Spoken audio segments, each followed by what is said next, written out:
Here, welcome. Hello, everyone in chat. Hope you got a snack. Hope you've got a singlet, because the sun's out, guns are out, baby.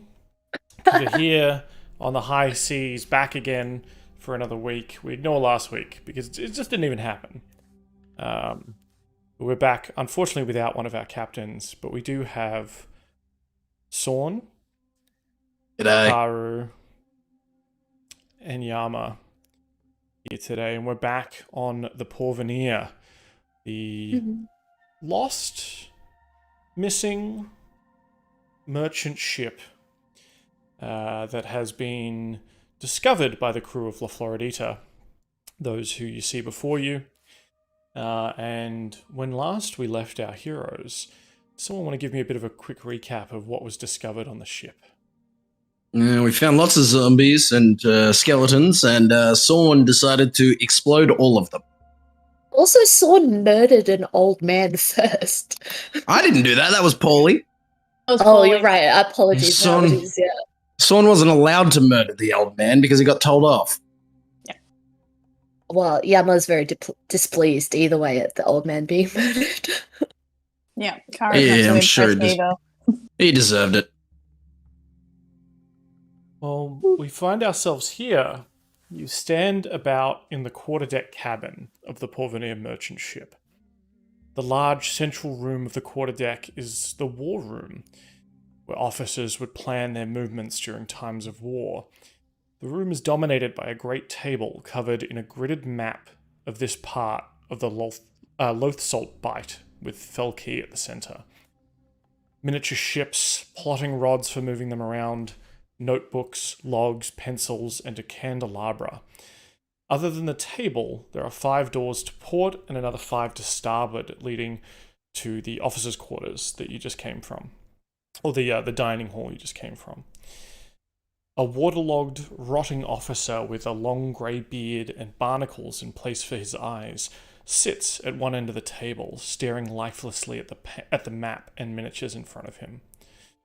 Pauly, your captain, enters from aft as the 3 of you are looking at and shaking your little bottle with a mimic inside. He looks to the battle map on the table and says, "Oh, I haven't played this in years!"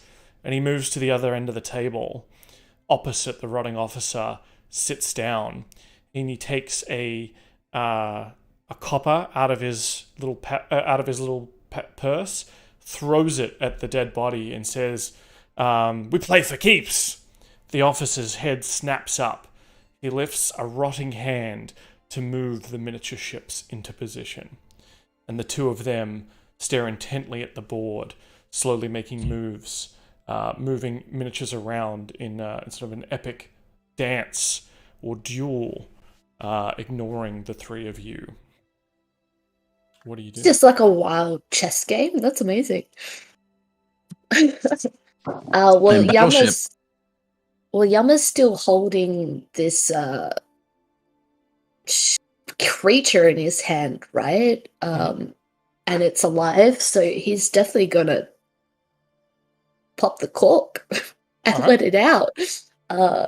Yeah, he feels very conflicted about having shaken it so many times already. Alrighty. So you pop the cork, open it out, and out slides this small ship, I guess, with its tentacles and its lower half, its little glowing eye. And for everyone playing at home, this is what our dear friend looks like.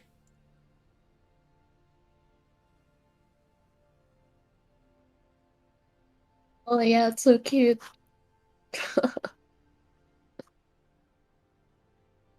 Okay, where is it?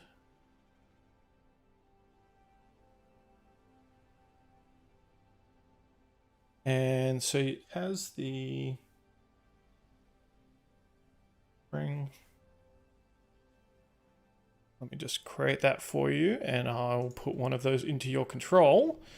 As it sort of slides up to you and kind of twists around, it sort of skitters along on its little tentacles as if it's sort of sailing on the decking that you stand upon. and it sort of weaves around your legs and kind of brushes up against you and coos softly. So Yama is just going to like, doesn't really understand what to do with the affection, but he's going to shoo it like, go, you're free now. You've been released. Be gone.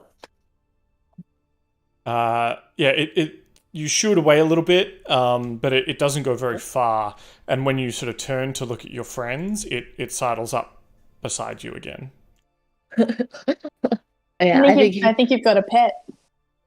I don't want a pet. I seek only to release it. This is a familiar. It's not going anywhere. Karu is like with one of his little tentacles, just like playing with it, like. Yeah. Well, he's not in a bottle anymore, but I believe he's bound to you until such a time that it perishes, and then it's gone.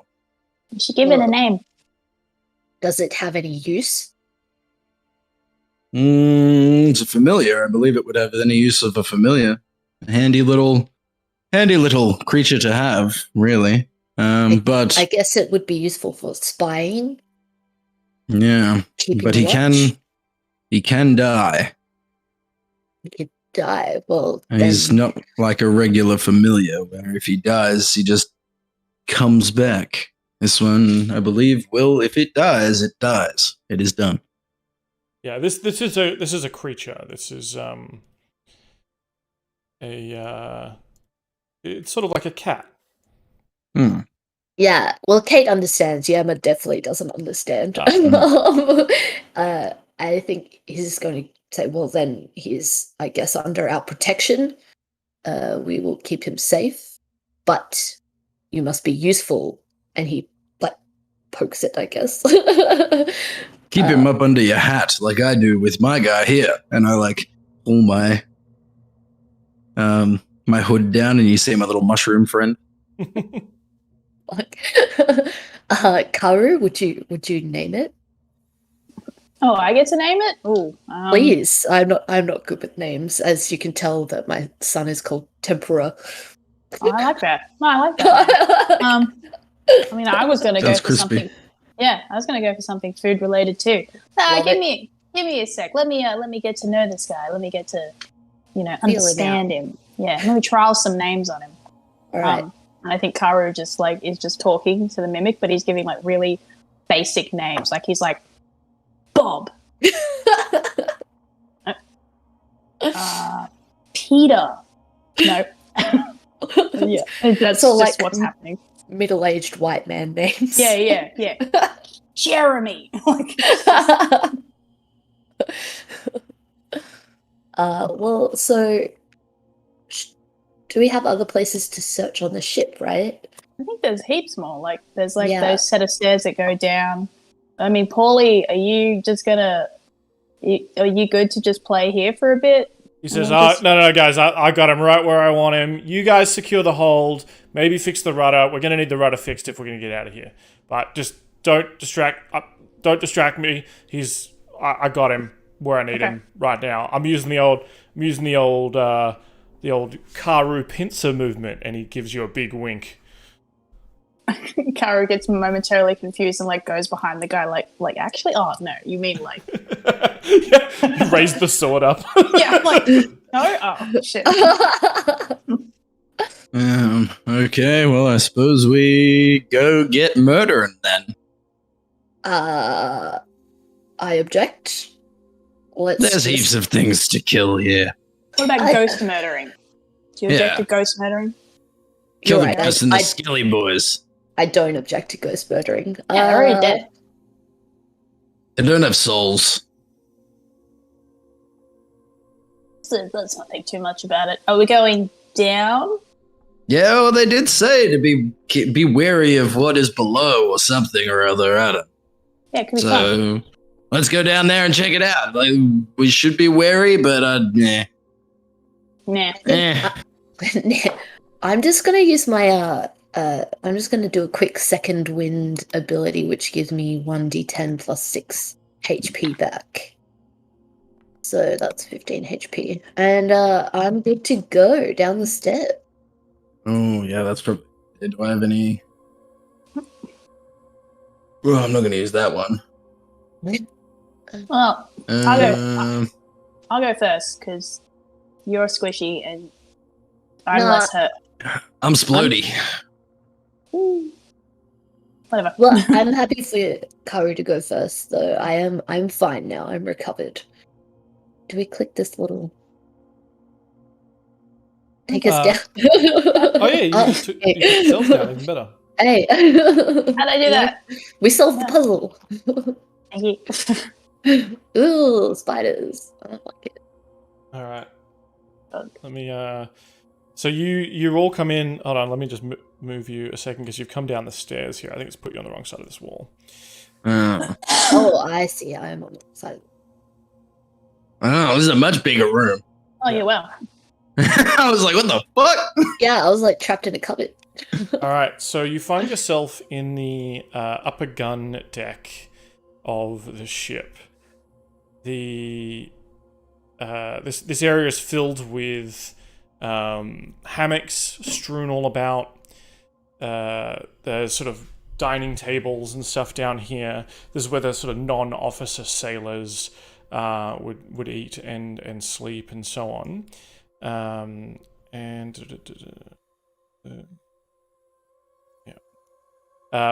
the aft of the ship, so to the rear of the ship, are two doors that possibly lead. In your ship, I think they lead to a sort of a typically a prison area. You've got like a cage in the aft of your ship, and in the stern of your ship towards the front of the vessel, which is to the north in this map. I think on your ship you have a galley. So that may inform where you think things are in this place. But the place is all caked in sticky webs. The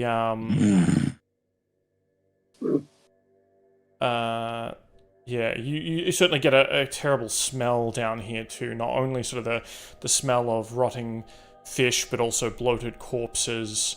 Sort of that smell that bodies give when they decompose. Where do you head? Cool. Well, Karu has no problem with spiders, so I think he just walks ahead. Yeah, Sorn's going to check out this back door. I'm going into the room. Let me just roll a quick perception, any undead situation floating around. I mean, I'll do that too, but like...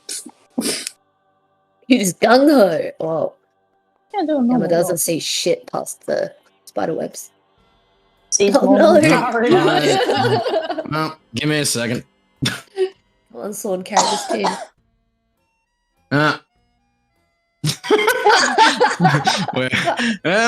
we all see nothing. Karu, you're busy looking around this. You see, you're just walking around and through this sticky webbing, feeling the ship below you. You're perhaps a little bit distracted. I don't know if you've been in a vessel kind of this big or this outfitted, perhaps ever, or for quite some time, or perhaps you're just distracted by the tiny mimic that's following Yama around. Yeah. As you can see, I think I've actually attached it to your token, Cait. So everywhere you go, this thing's gonna follow you. Okay. He does keep like shooing it momentarily, like every now and then. Yeah. Sorn, you're two sort of focused on this door behind you as your two compatriots kind of walk deeper into the hall. Yama, you here with your 11, you do hear sort of a song playing, a sort of a sad, concertina playing sort of a mournful tune.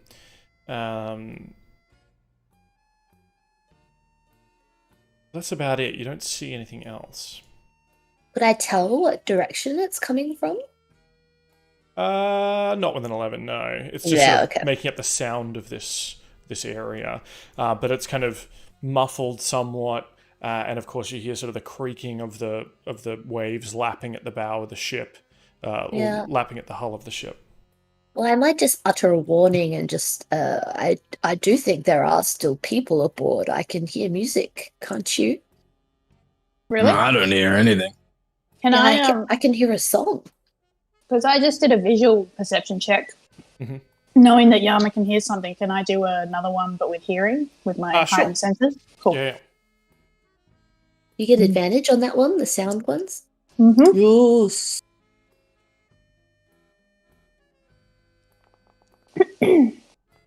Oh, Yeah, all right. That's way better. So you're drawn to it as you sort of step further in. There's a one of these long tables, and as your eyes adjust to the gloom, Yama, you see, or Karu, I guess you see first that there are 3 rotting sailors slumped over at one of these long tables. They're neither undead nor ghosts or anything like that. They've just passed on, but it looks like they were all inclined, sort of leaning towards a particular hammock. You walk over there, and cradled by a pair of skeleton arms, unattached to any torso, is a green barnacle-covered concertina. That looks like... Let's see if I can pull up a...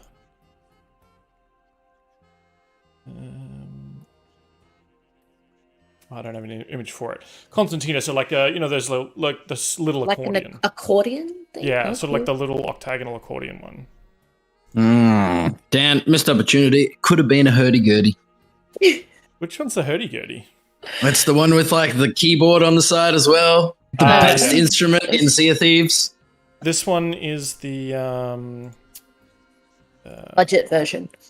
Yeah, I guess so. Oh, actually, no. Do I have a picture here? The Kogan version. Yeah. Ooh, that's cool. Oh, it's pretty similar to a hurdy-gurdy. That works. It does have I'll take it. This is where Sorn becomes a bard. Well, Sorn's over inspecting a door. Were you going through that door, my friend? I wanted to. Could I make an investigation check to see if I can hear anything through the door, or like see through the keyhole or anything? Sure. Yeah. That is a flat 11. Flat 11. You kind of peek through the keyhole. You don't see much. You get sort of what looks like barrels and such in here. You notice a little bit of movement, but it's too. You can't get a good look through the keyhole, right? At 11. But you definitely notice sort of a room beyond that has a bunch of barrels and chests in it, but there appears to be movement back there, but it's hard to see. I'm going to let everyone know. It looks like there's movement in there, but there's also chests. And we all know treasure is pretty good. Yeah, but I found a singing... I don't know what this is. All right, I'm coming over to check. We're gonna earmark that door. We'll come back. We'll just loop back around to that one. All right, where's this singing thing? I would say that Karu actually reaches in and grabs it. Yeah, so you pick it up, and it's encrusted. It's sort of damp with salt water and covered in barnacles, and you're able to sort of pry these skeletal hands off of it. Yes. Yes. I'm distracted. Yes. Are you going to play it? He will attempt to with no musical prowess whatsoever.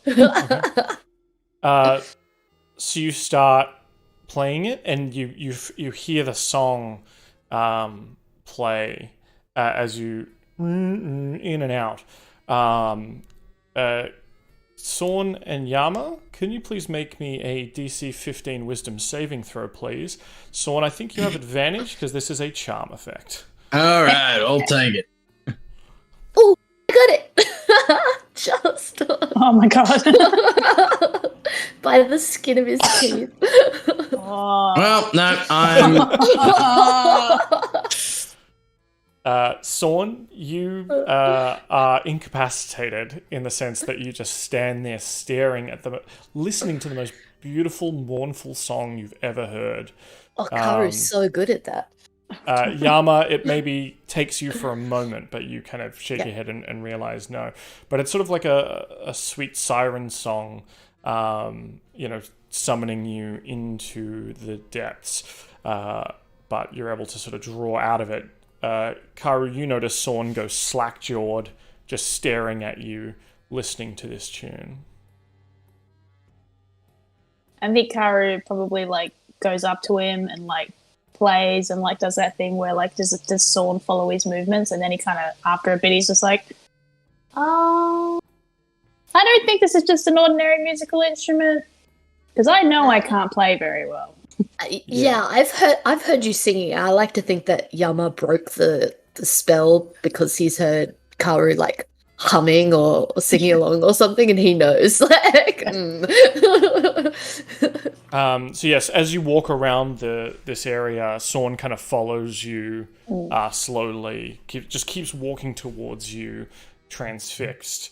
Sorn, make another wisdom saving throw, please. This isn't going to go well. Can Yama put his hand in front of Sorn and try and block his view? There you go. You try and put your hands up in front of Sorn, and he kind of just he doesn't bat them away or attack or anything. He just kind of tries to move around you to get to Karu until Sorn, you kind of snap out of it, and you think, what? Why would I ever be enchanted by that terrible song? Wisdom is not great. It's not very wise. Didn't like that. Karu, please, that was weird. I didn't like that. That's a very strange instrument. Could be useful though. Oh, definitely. I think you should definitely hold on to that. Do you mind if I take a look at that real quick? Sure. I'm just gonna make an Arcana check on that. Sure.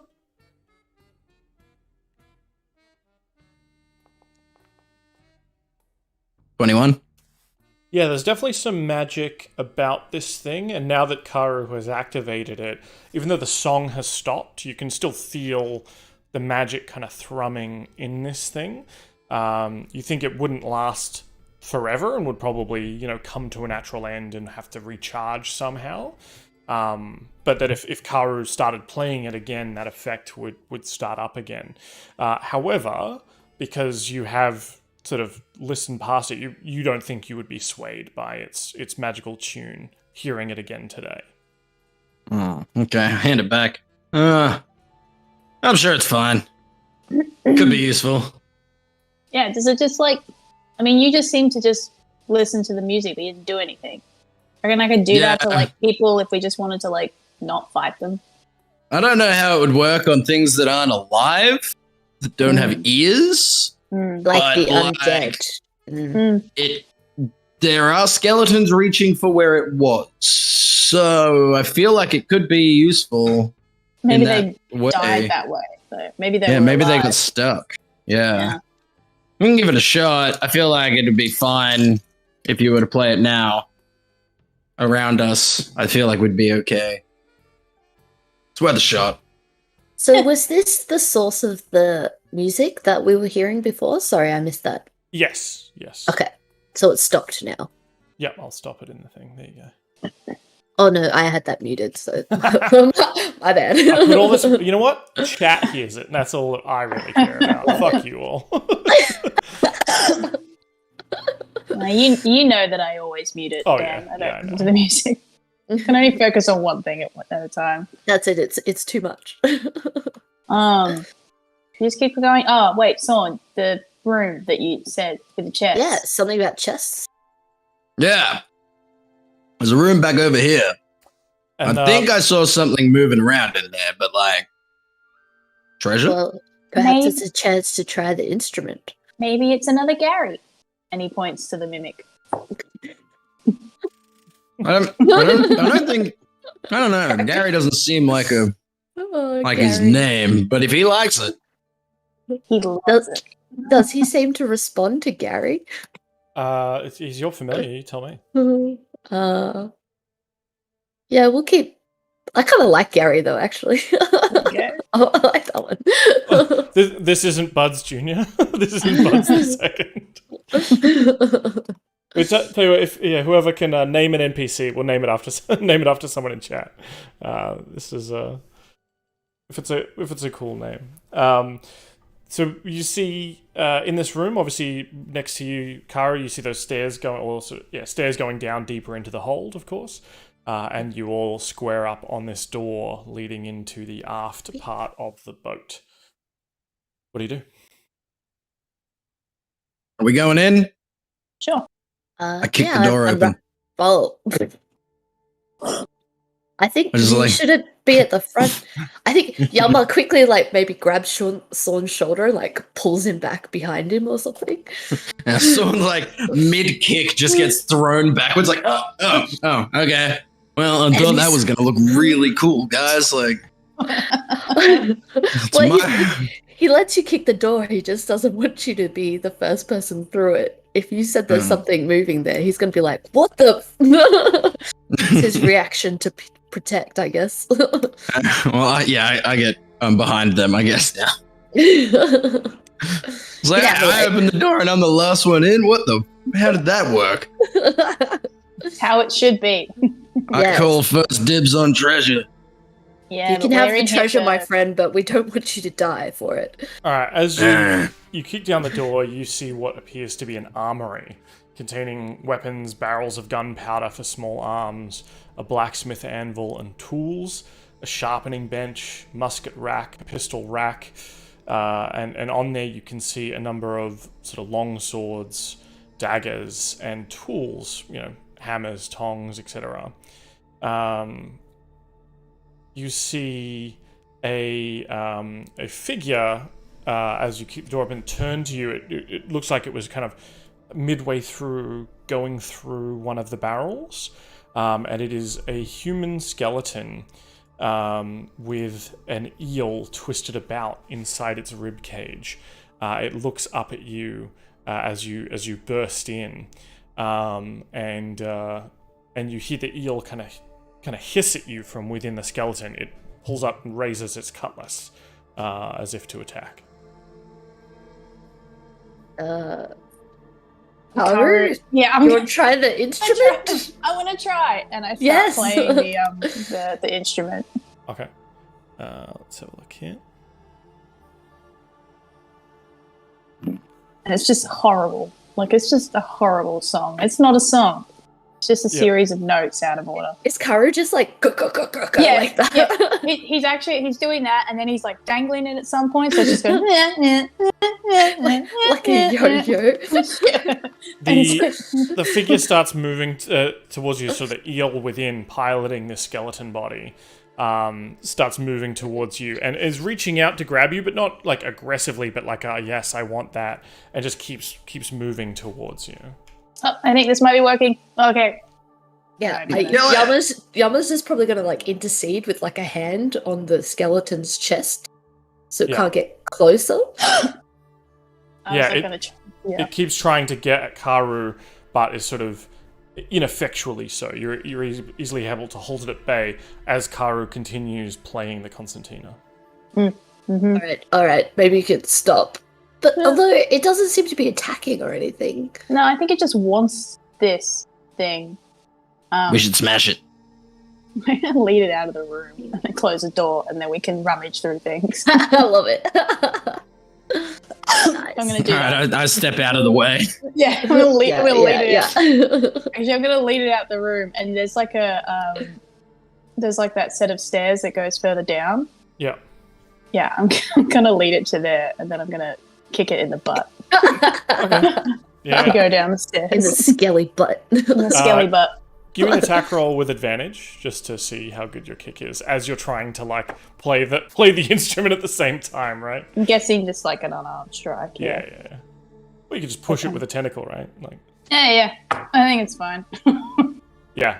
You hear the clattering as the skeleton falls backwards down the stairs. Cool. And then I stop playing and I go back into the room and I close the door. Okay. And we rummage. All right. Give me investigation checks to rummage. It was almost a natty 19. That's a 5. We are rolling rocks today. Is your bonus to hearing or smells, Karu? Mine's to hearing and smells, but I would say he was visually rummaging. I didn't roll with advantage. That's all right. You can't not smell. You smell a strong smell of pumpkin. The fuck? I go to the smell of pumpkin. It's at the door leading to the next room. PSL's in here. Guys, I can smell pumpkin through here. With the 14 and the 18 though, within this room, you do find. I think specifically with the 18. Let me just double check. One of the. So you see a number of like basic kind of rusted long swords, daggers, etc. One in particular, you notice a hilt that is absent of a blade. But looking more closely, the kind of dust in this room slides around where the blade should be in a weird way. Oh, that's dope. That's cool. That's very dope. Grab that. Maybe not you, Sorn. I already have a sword that I really like. I don't like that sword. And He's my friend. He's my special little buddy. Well, I guess Yama will just pick it up and test the weight of it, I guess. As you pick it up, and it's sort of a rusted hilt with barnacles on it, and you test it, it's very light. It's just the hilt. There's no weight to it whatsoever. And as you do a couple of practice swings, a blade of greenish pale flame erupts from it. Wild. Karu, don't you use a scimitar? I do, yes. Well, I guess Yama just kind of like he checks that you're looking and then tosses it to you to see what you can do. As you throw it in the air, there's no blade anymore. Cool. That's cool. Yeah, Karu definitely catches it and swings it a few times to get it to activate. Yeah, this is definitely for you. Again. That's sick. This really goes with my like aesthetic too. I like it. Well, you're becoming more and more like a pirate. I think Captain Pauly would be proud. That's for sure. So you can put this down as a +1 scimitar, effectively, and it does psychic damage instead of slashing damage. Whoa! Cool. You said there were a bunch of like flintlock pistols and muskets? Yes. So you see 3 daggers, 4 muskets, and 2 longswords in here. Plus, other tools, hammers, tongs, shears, anything else you might. Yeah. I'm gonna just like look at everyone and be like, I think these might be useful. I'm gonna just like start shoving muskets up my sleeve. And just like Sorn, would you mind terribly if I had one of those muskets? Like I'll look at Yama like I'm putting the second one in. I'll be like, yeah, sure. I'm terribly ineffective from long distance. Yeah, absolutely. Maybe look around. There might be some shots for it in here. Yeah, you find sort of we'll say a pouch of a musket shot's probably a bit bigger than a pistol shot, right? Or is it not? I have no idea about muskets, really. All I know from watching Aaron's stream is that D'Artagnan is not one of the 3 musketeers. Let's just say that it's the same shot. Yeah. So let's say you find 20 iron balls that could be used as and powder to go with them.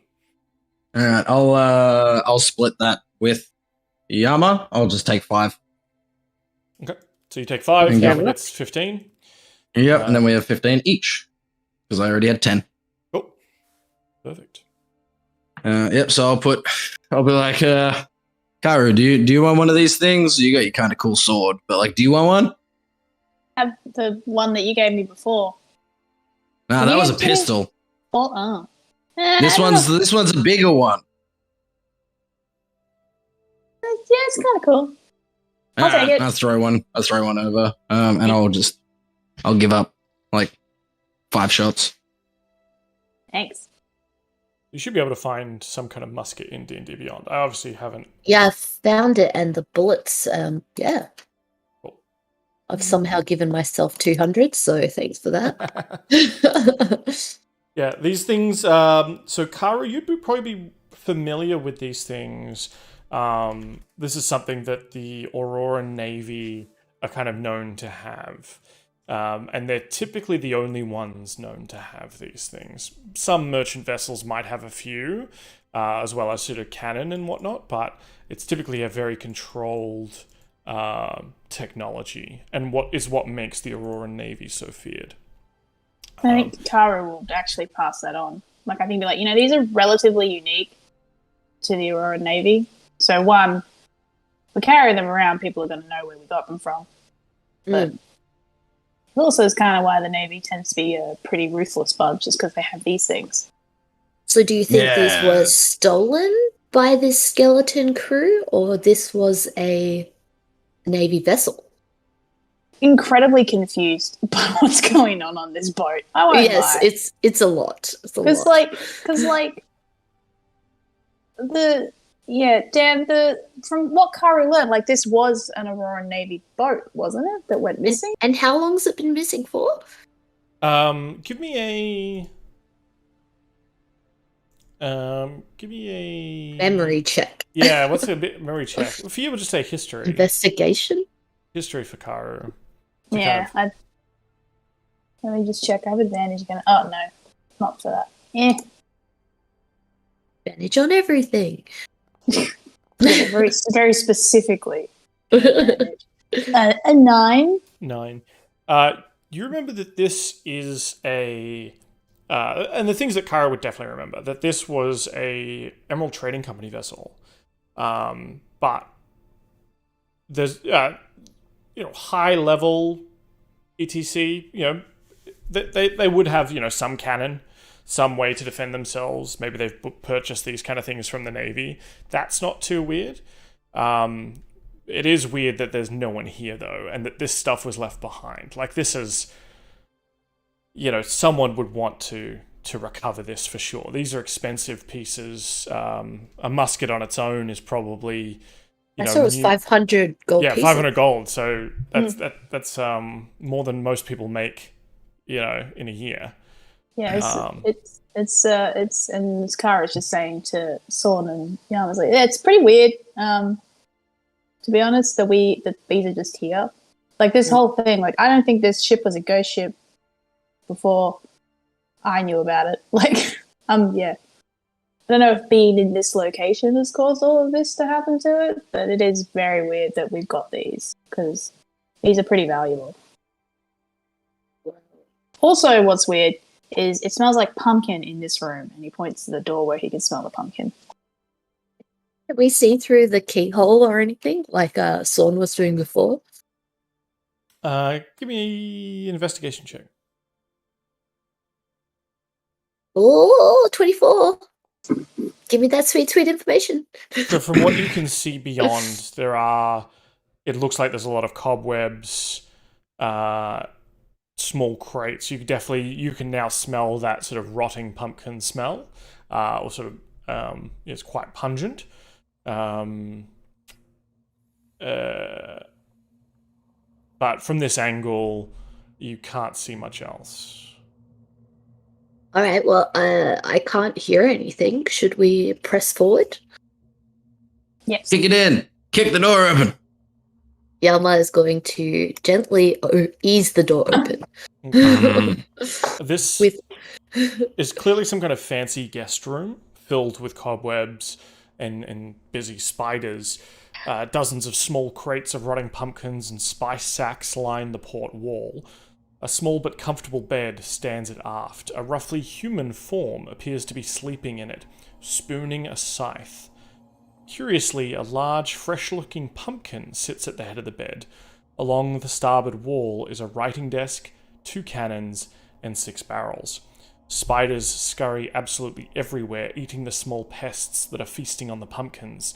The room smells of pumpkin, spices, and rotting flesh. As you open the door, it creaks open and you step into the room. And the figure lying on the bed sits up and you realize it is headless. And it turns its torso to look at you. And then reaches over and grabs the fresh pumpkin. No! And places it atop his head. Does it have a face carved on the pumpkin, or is it just a pumpkin? It does. So excited for that photo. I just want his scythe. I don't have a... Let's see if I've got a better photo, actually. Can Yama bring make up a photo of Hekarim, I swear to God. I have... I can expand his token photo for you. There you go. This is... Oh, that's wild. Wow. Headless Seahorseman. Huh. I really like the horse shark underneath the token. That's so dope. I like his scythe. Alright. I think this is Bad News Bears. Well, he's going to get some bad news bears when I murder him. So he sits up. Now that he has his head on, he says, "Thine heads are wrong. Let me fix them for ye." And he holds the scythe up, and you hear a whinny of a horse from beyond the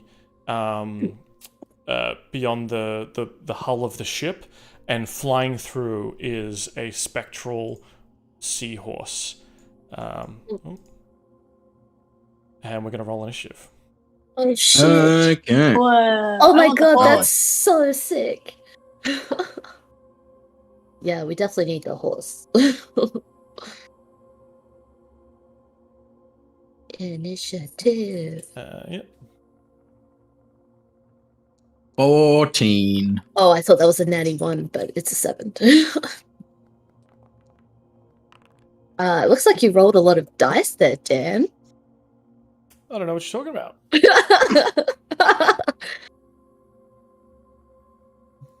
Oh, I didn't roll enough, actually. Oh, God. Oh god. Why'd you have to tell him? You had to let him know. What?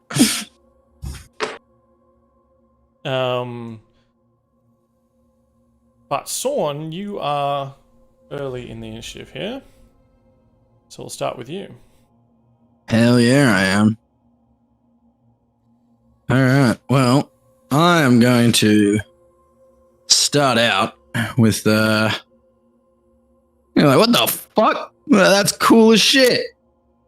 I'm going to hex this bullet.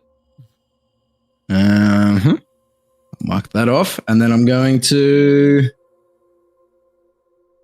start out swinging. I'm going to firebolt him.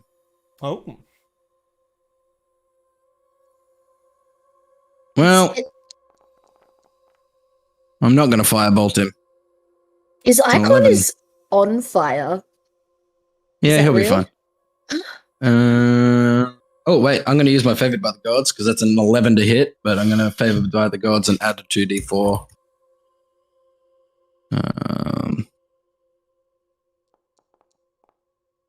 That is a 15 to hit. 15 will hit. All right, that's 11 damage plus.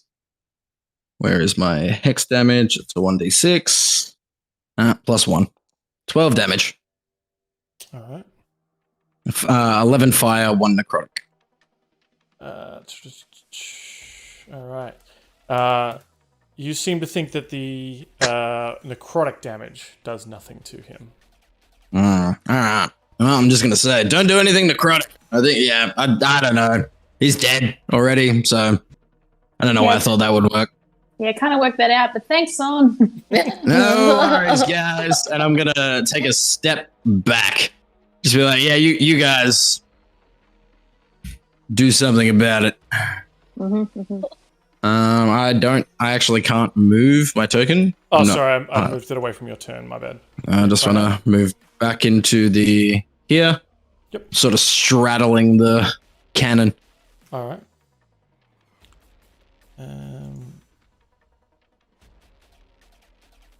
Cool. That's fine.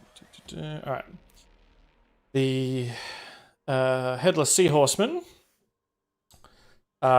starts spinning his scythe around and charges forward at you.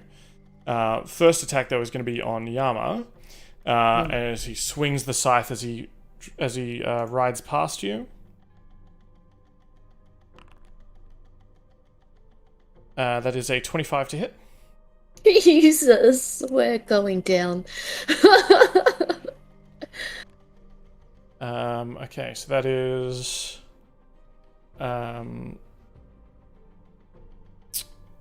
3 slashing damage and 4 psychic damage.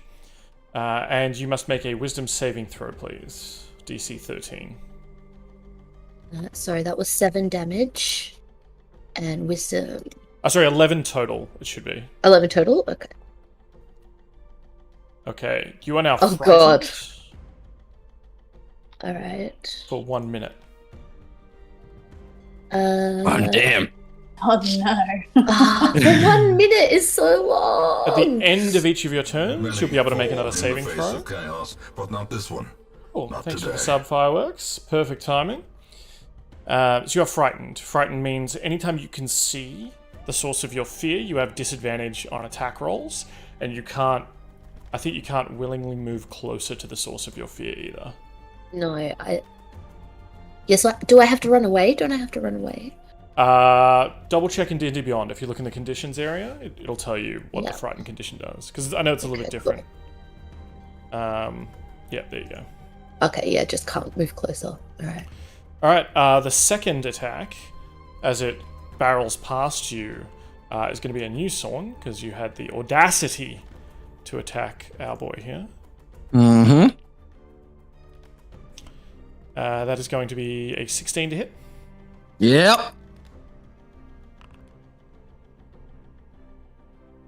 That's 15 damage.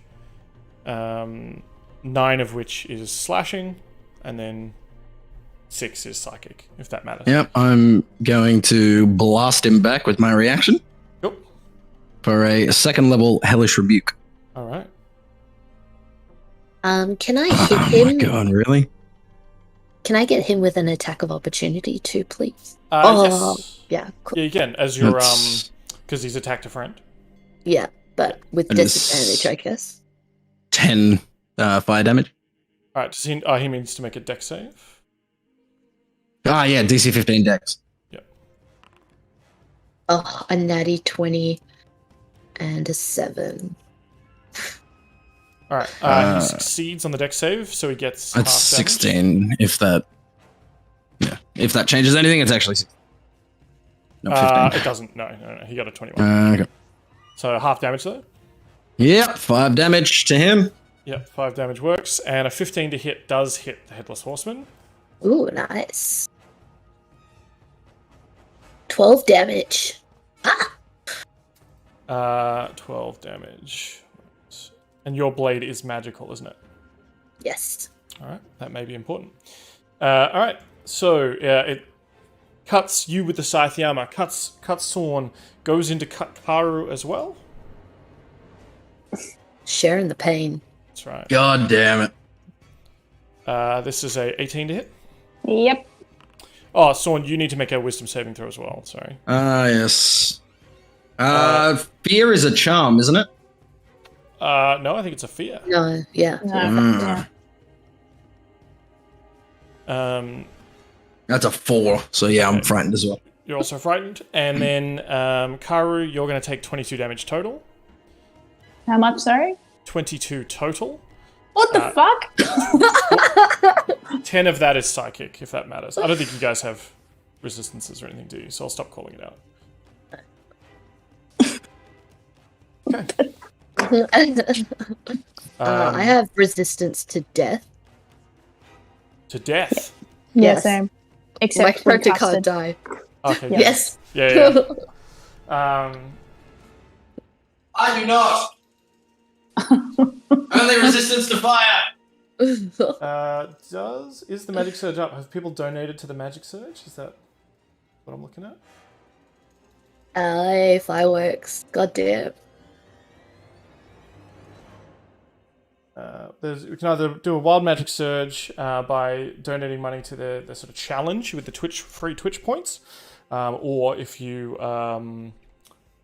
gift subs, you can cause a wild magic surge to happen. Regularly taking a sub will give the party inspiration. So you have 1 inspiration thanks to fireworks in the bank right now. Which may be useful as the seahorse goes past. Let's not forget about the seahorse part of the headless seahorseman. Its ghostly hooves lunge back and kick you, Sorn. Oh my god, this is brutal. Did I have to make a wisdom save when I got attacked? Yes, you did. Sorry, yeah, you did. But an 8 will not hit. I assume the ghostly hooves ineffectually miss Sorn. That's wisdom save. Yep, you're fine. You're not frightened. Brushed it. But the sea headless horseman runs through the wall into the room beyond. Jesus. Karu, you're up. Well, because I'm not frightened, I'm going to run after him. You're the only one who can. 1, 2. Get quite away. Oh, he's right there. I can get right up to him. I don't. Oh, whoa. Nope, I closed the door. My bad. So that's your action. I know how to use this game, I swear. Come on. Stop moving. Is it weird he's wiggling? Yeah, so Karu just like sprints out. He doesn't. I don't think he really clicks that like Yama and Sorn are frightened. He just like goes like he just got slashed. He's not happy. So he's gonna run out after him, come right up to him, and this is a bonus action. I'm gonna put a blood curse on him. But not this one. Not today. So I'm gonna do the blood curse of bloated agony. And I'm going to amplify it, which means I need to take 1d8 of necrotic damage. No, I take 1d6, my bad. Yeah, you think it's, wow. Yeah. I take 1 necrotic damage to myself. So for the next minute, if the creature takes 1d8 necrotic damage. Well, it probably doesn't really matter now that I've read that. If it makes more than 1 attack on its turn, it has disadvantage on strength and dex checks. Whatever. And then I'm going to stab it. But I think I'm going to use the new blade just because it's new and shiny. So he like shakes the blade so that it...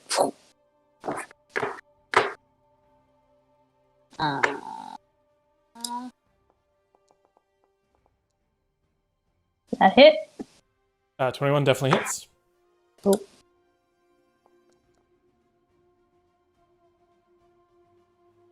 Do you 11 slash psychic him damage. with this blade, and you hear the laughter of the headless horseman. And he laughs at you and says, "You cannot get into my mind, for it has been replaced with a superior pumpkin. I shall do the same for ye." Yama just yells out, "I don't like pumpkin." You now realize he may be immune to psychic damage. Amazing. I actually like kind of figured that, but I just know that my boy's not going to think like that. He's just gonna be like, I think Karu just like that happens, and he's just like, "Nah, I'm good, mate." And I think he just drops that new scimitar. Does that allow me to grab the cutlass that I usually have? Sure. I drop the other one? Yeah, it's a free action to draw a weapon. Oh, it's part of that. You have 2 hands as well, so I think that's fine. Oh, thank you for reminding me. So with my normal Unless you're bludgeoning him to death with the concertina. Yeah, no. So with my standard one, Bilgewater, I hit him. Does a 16 hit? 16 does hit, yes. And I'm just like, I don't want a pumpkin head. 12 slashing damage. 12 slashing damage? Okay, excellent. Is this a magical scimitar? I have to put the yes. What? Okay. I don't know. Sorry. I don't know if it is. I can amplify. I can put magic on it, but I don't think it is. But you magified the other one, is that right? I see your fireworks. Yeah. So, yep. Yeah. No, I didn't use my normal Crimson Right thing that I usually use. So yeah, it's just normal. I think it's just normal slashing damage. Oh, okay.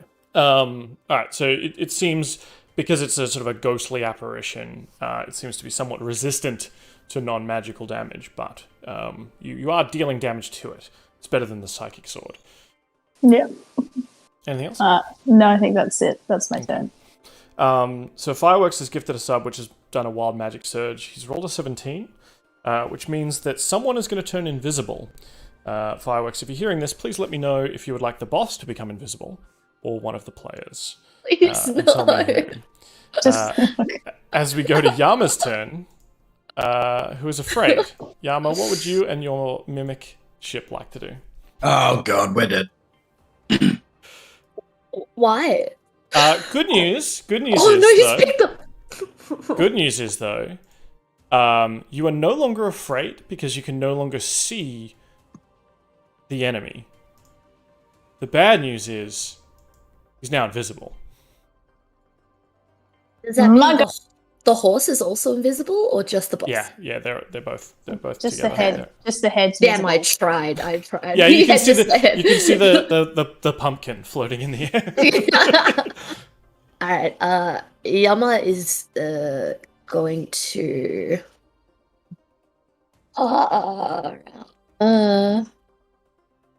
Can I see? I can't see Karu. I think I need line of sight to cast Shield of Faith on him. I believe so. It just says a creature of your choice within range. Yep. And what's the range? 60 feet. Okay. Yeah. So you need to be able to see him. You'll need to step into that doorway, effectively. Well, I can't move any closer, so could I? I'll just step across. No, and you see can, what because you can. You can't. because I can't enemy. see him. Yeah. Okay. Yeah. So I am going to come running out to see if I can help Karu. And I'm going to cast Shield of Faith on him. So you got a +2 to AC for up to 10 minutes, and I am concentrating. So please keep me honest on that. And then I can't see shit. Can I make an attack without knowing where it is? Can I ask Karu? I think you kind of know where he is. He's not hidden. And you can definitely see that Karu is fighting with something in front of him, so you can get a good idea of that he is here. 10, 15, 20, 25. Sorry, could you ping that again? I think I've got 5 more feet. Okay, so I'm going to move there right up at him. So you can kind of make out a bit of a shape, but your attacks will still be at disadvantage. Alright, well then okay, so Shield of Faith was 1 bonus action.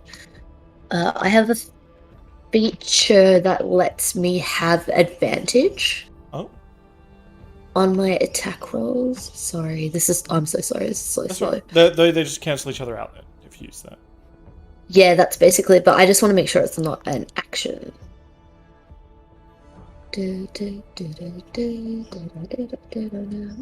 That's fine, I can't find it, so I will swing with disadvantage. He's just feeling like there's so much happening and he can't see crap, and it's 20 to hit. A dirty 20 will definitely hit. Awesome. 6 damage. Yep. I will swing again.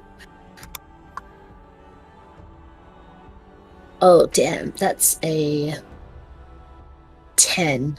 10 is not going to cut it, I'm afraid. Alright. That's the end of my turn. Okay.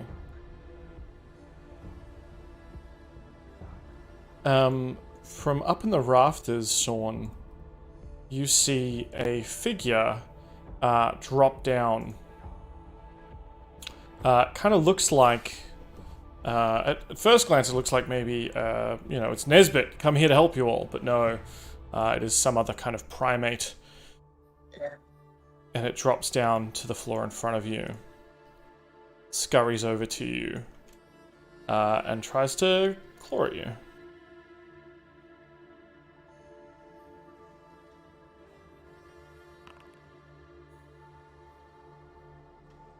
There's a critical miss, though. And because it failed to hit, it's going to try and bite. Oh, double critical miss. I'm not kidding. Let me show you those. That's so nice. Upsetting. Get wrecked, stupid monkey. I really hate it. Sorn, Okay. it's your turn. Also, Cait, I think you're meant to make a wisdom save at the end of your turn. Oh, yes. Yeah. Oh, to become unafraid. Yes. Mm-hmm. It's not That's a affecting you currently because 12. it's invisible, but yeah. 12 will not cut it, I don't think. He's just not very wise. No. Close, though. You need a 13. Okay. I am going to...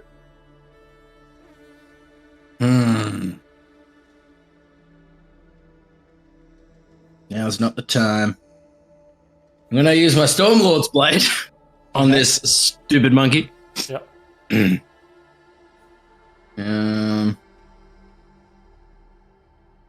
What are my rolls today? That's a 12 to hit. 12 will hit. Alright, for 14 radiant damage. Okay, very good. Ooh. Damages the creature effectively. Doesn't seem to be more or less damaged by it being radiant. It doesn't seem to be undead. It just seems to be some kind of twisted, deformed, perhaps pirate monkey that was hanging out down here. I'm going to skirt just into the doorway as well, and just yell out to everyone that there's something else in here. And I'm going to make my wisdom save and end my turn. All right. That's a 12. Oh, damn 12s. The Headless Sea Horseman, from its invisible state, is going to... you feel the scythe coming at you, Karu, so it's going to have advantage on this attack. I'm going to take my AOO too. Oh, yeah, sure. Yeah, so you see this thing come at Karu. Oh, I'm so sorry, Karu. That is a crit. Uh-huh. That is 30 damage total. Oh. And I rolled a 2 and a 3, sorry. How you doing there, Karu? You know what? Great. Particularly seeing as I just realized, I think I can give some like narrative as to why he made a stupid mistake with like trying the sword and then putting a thing with necrotic damage on an undead thing. He's exhausted. Yeah. Oh, So, like, of course, yeah. So he dumb. He dumber than he usually is. Where the fuck is bloodied? So bleary-eyed. Oh, there it is. This scythe you feel cut down your stomach. Leaving a bit of a gash sort of where your head is. This creature seems to be trying to decapitate you. Another one of these attacks comes at you, Yama. Yeah, I think Yama sees Karu take a slash across the chest and he's like beating his like sword against his armor like, no me! Leave him! Something like that, I don't know. So 24 to hit for 23 total damage. Ow. Yeah. And you hear the pumpkin kind of becomes visible for a moment, and you hear him go, "Ha ha ha ha ha ha! Don't worry, your little heads. They are useless. They shall be replaced with pumpkins." Can he take his 1d8 necrotic damage? You know, the undead pumpkin guy. Sure. Yes. Let me roll that. This is when Karu realizes that he is immune to necrotic damage. You feel no resistance from this blood curse of yours. Yeah, he's like, oh, I don't want a pumpkin for a head. Cool. So, quick check. Karu is bloodied. Yama is also bloodied, I think. Yes. Sorn is on the border. Yeah, Sorn's good. Sorn's fine. Okay, well, Karu. For now. Oh my god. What's Karu gonna do?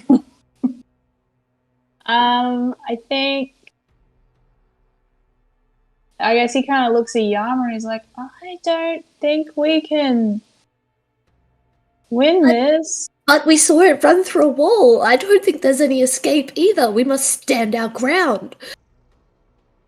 Okay. I don't know.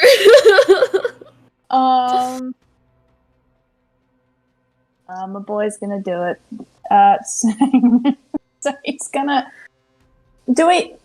Just like very quickly, would Karu have any actually try to think and be like, what's the kind of damage that would actually hurt? Would fire or cold damage be more effective against an undead thing?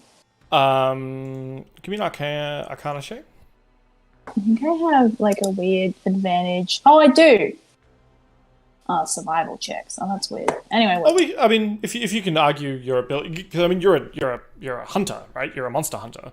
Yeah, kind of your thing. So if you tell me how that works, if survival's better for you, I can give you that. That's fine. It's not. It's just that I have advantage on it against. Sure.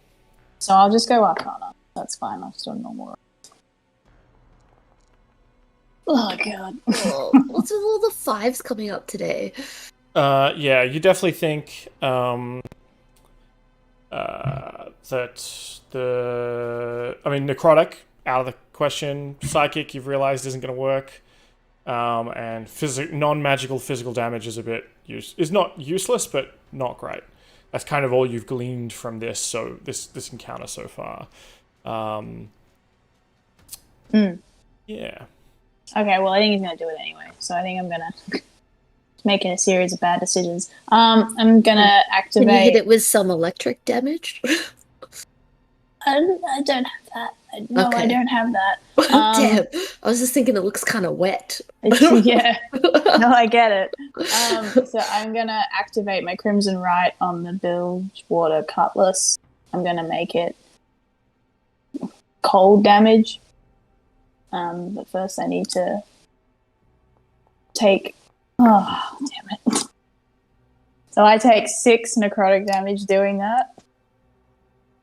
And I look bad.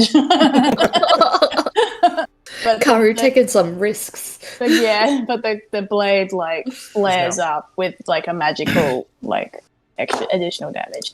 And I'll swing with disadvantage, I'm assuming, because he's invisible. Yeah, Fireworks just rolled again to see if he's still invisible. He is. Thanks, Fireworks. Palette really letting us down.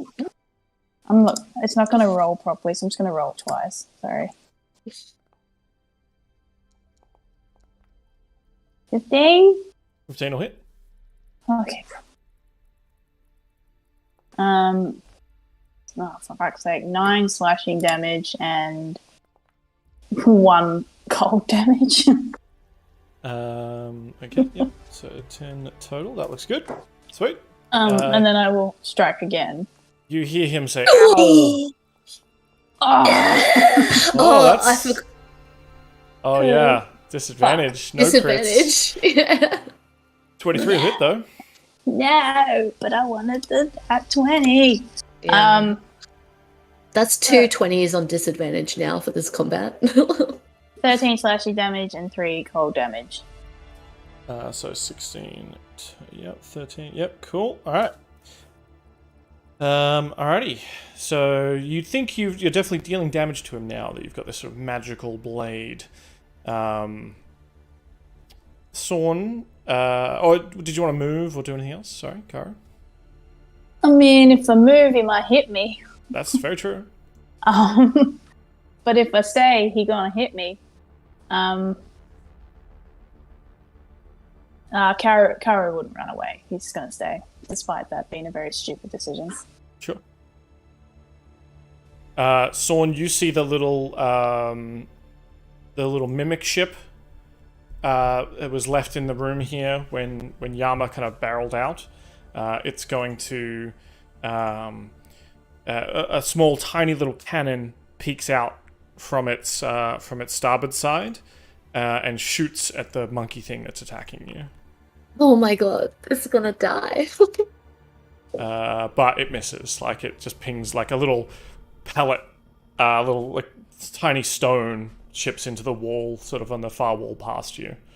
And it's hard to read the expression of a tiny ship with tentacles, but it looks embarrassed. I'm just gonna say thanks for the help, Gary. Yama, it's your turn. I don't think Yama can see the little mimic, but if he could, I think he'd tell him to, like, get under cover!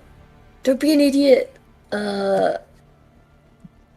I'm going to cast... So it's Fighting Spirit that I can cast on myself to give myself advantage, so I no longer have disadvantage, and I get 5 temporary HP, because that's gonna help a lot. And I'm just gonna stand and bang. That's a natty 17. 17 is good. 11 damage. And second attack. Oh, natty 19. Come on. 9 damage. Alright. You can still feel the Headless Horseman and its seahorse companion still writhing away there. I've actually forgot to use the seahorse's attack to kick you, but that's fine. We live and learn. And that's my terrible wisdom save as well. I mean, it's been a blessing and a curse that this thing is invisible, hey? You're right. The monkey monster, having just been narrowly missed by the mimic, sort of turns to look at the little ship. No! And kind of looks between you and it, Sorn. Are you trying to get this creature's attention?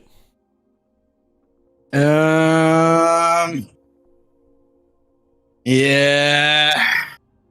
I don't want the little mimic to die, but I would. Yeah, that's fine. No, I'll try and get his attention. I'll be like, "Wait, look back over here, bucko." All right, he turns to look at you, jumps up onto the ceiling so he's hanging upside down, and just screeches at you, this sort of piercing sound into your brain. I need you to make a wisdom saving throw, DC 11, please. Okay. That's a 7. Can I react to it?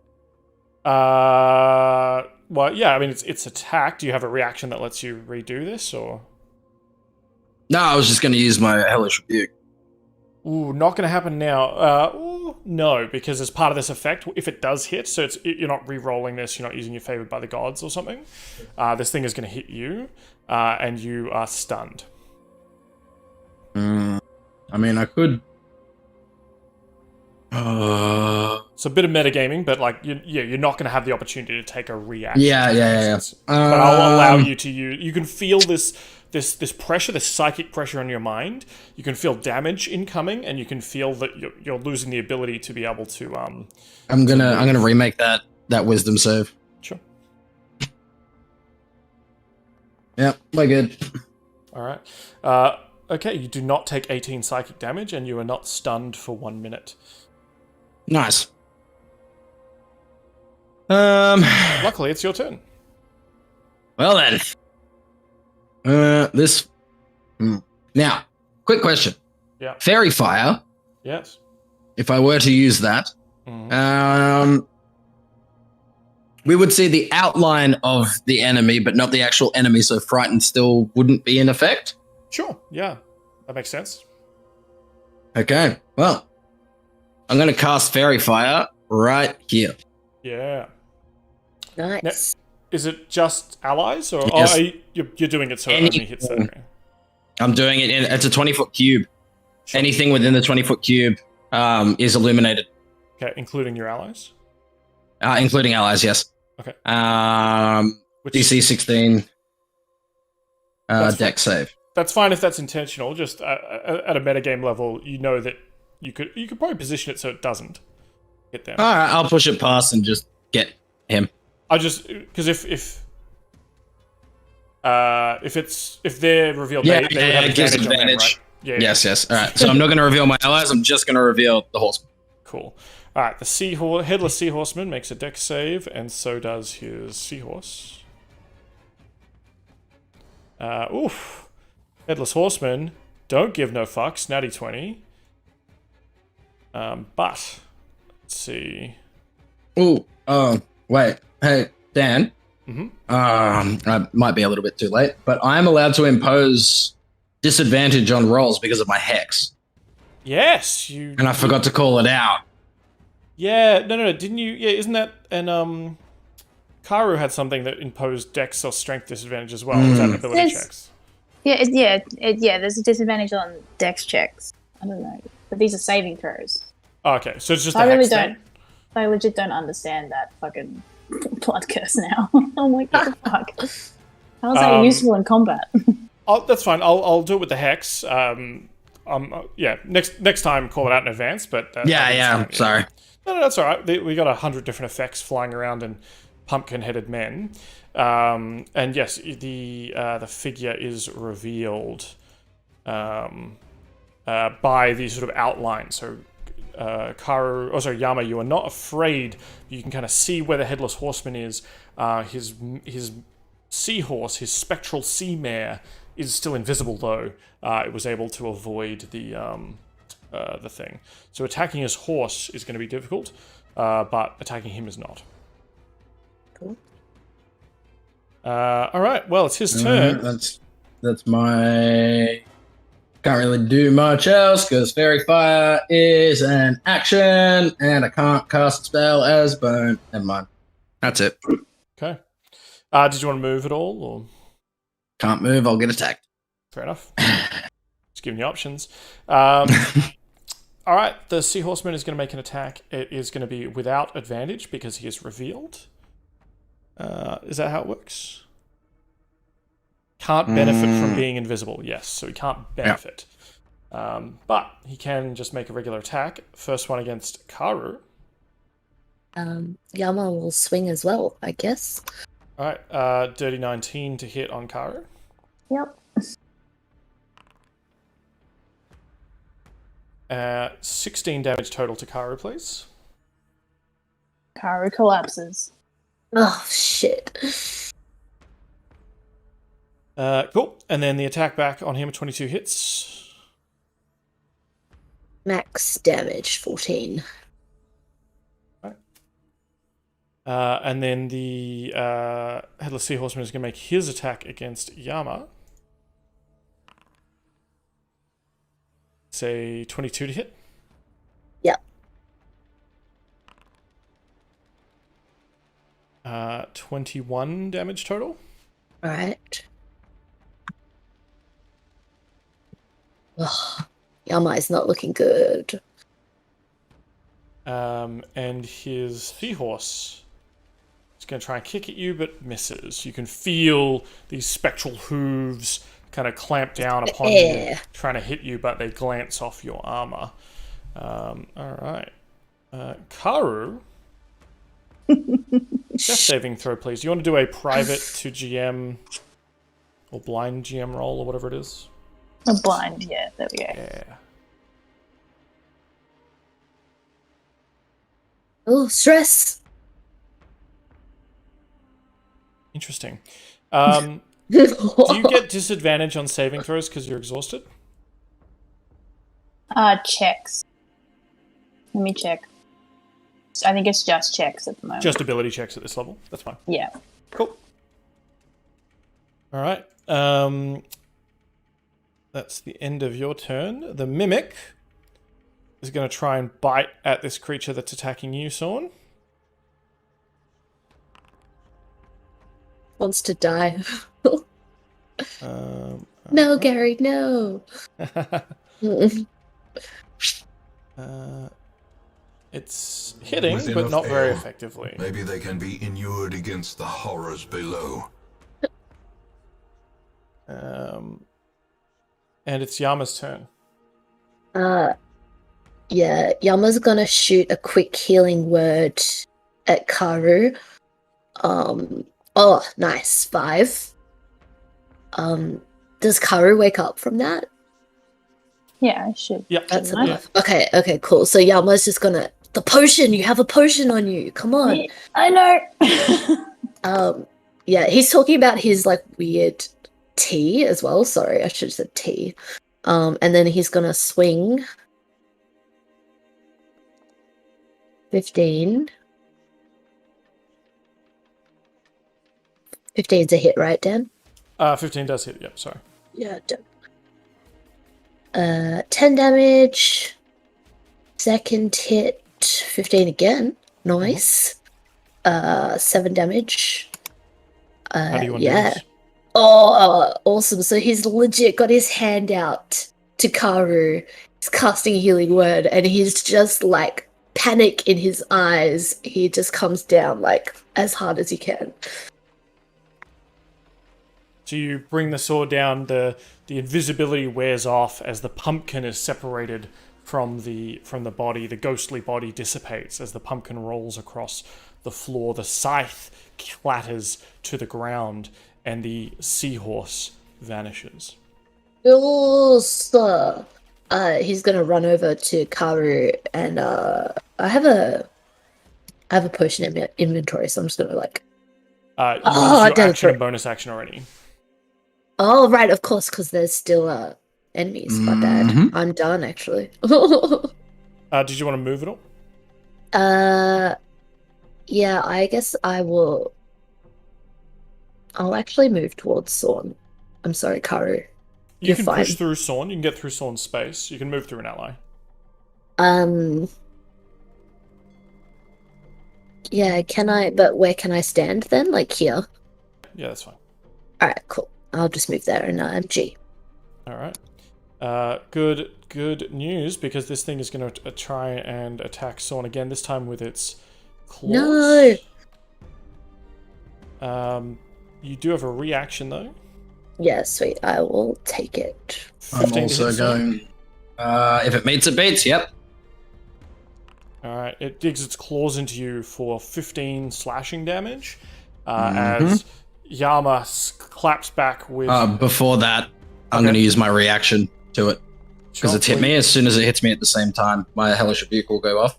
Yeah. So, well, you both essentially go at it. I guess it's within the same moment in time. Can it? Let's see. DC 16 save.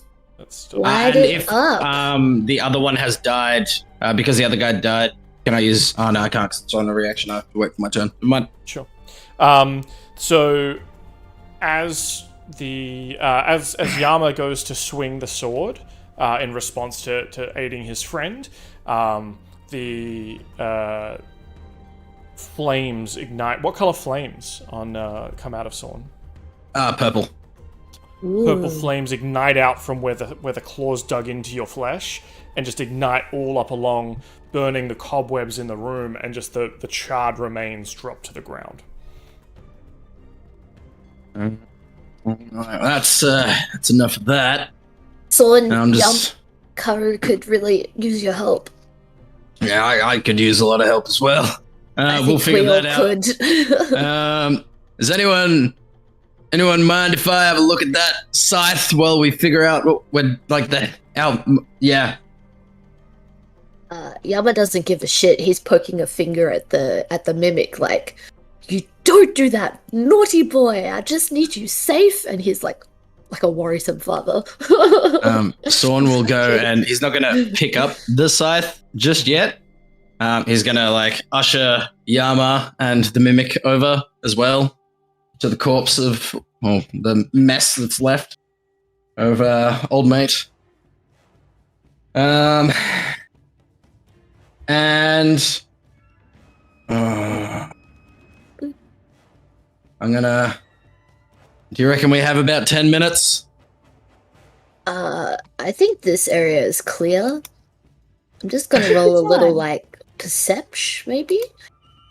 Karu's lying on his back on the ground. He's like, it's fine. You guys got it. Like, we can stay here for like a little bit. Well, we don't need to go anywhere.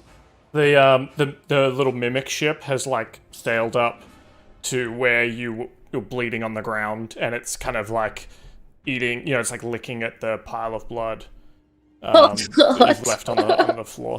Yeah, Karu's just like to a cat, like, no, don't. No, that's mine. I need that.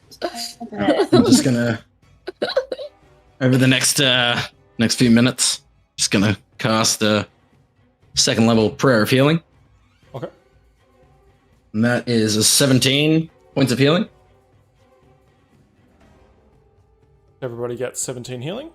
Yeah. Oh, that's for everyone. Dope. Yeah. Hits everyone in a 10-foot radius.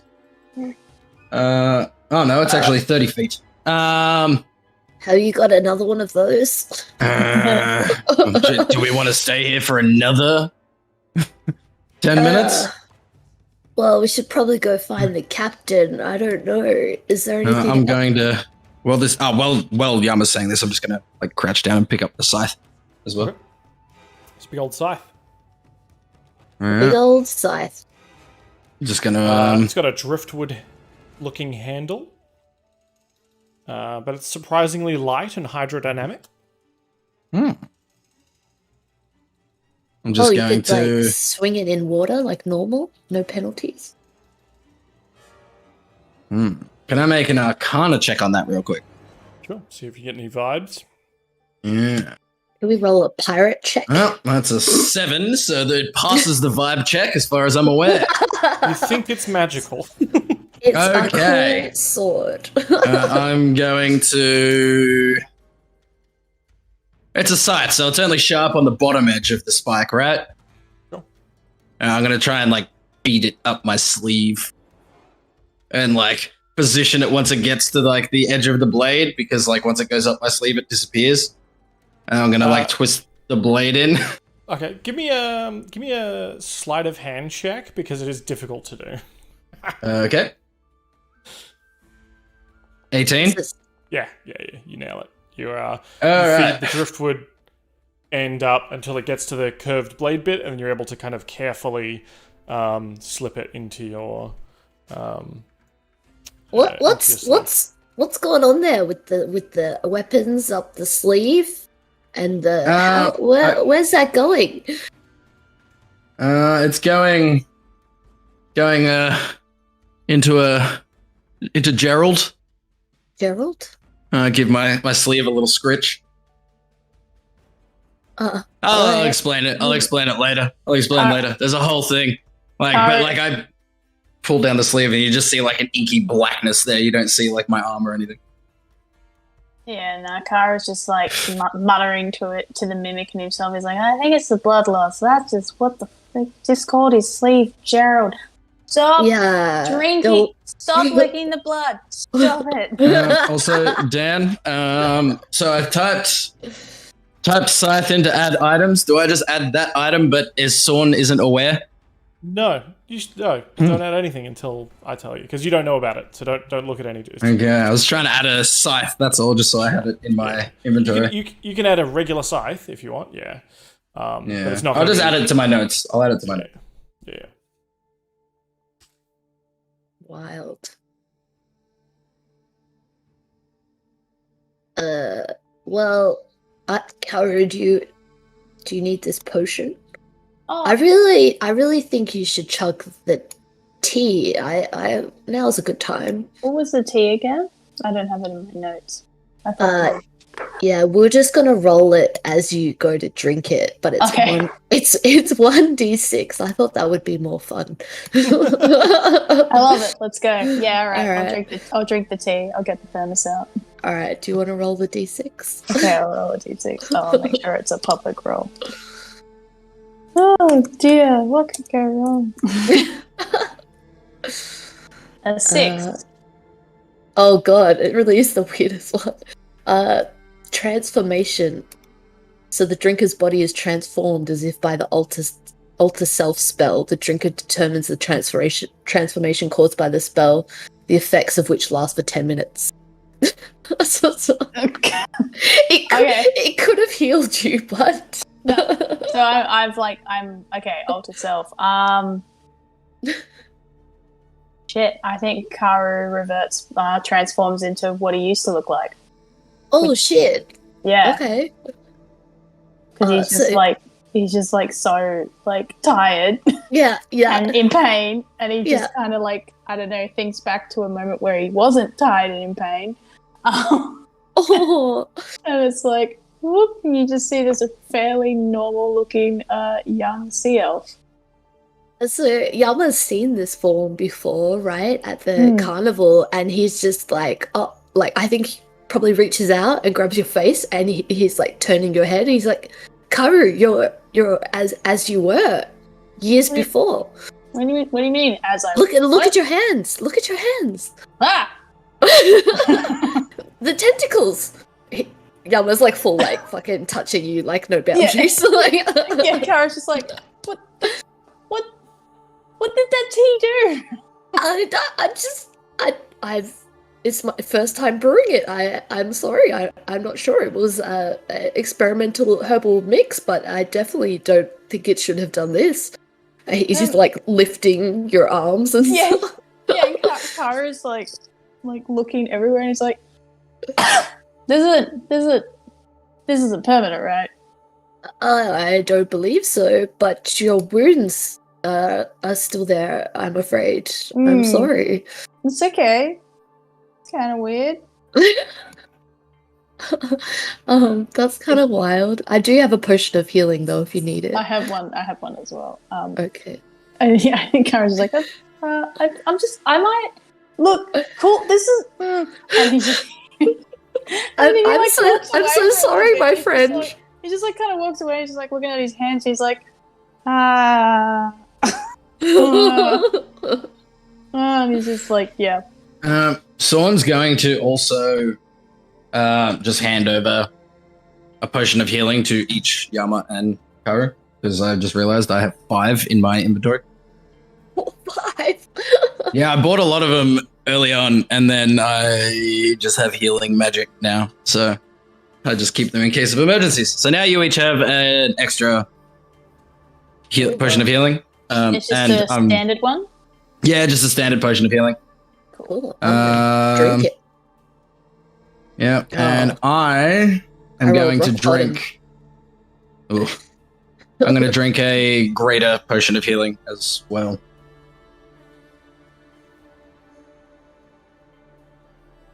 Oh, That's that was 20.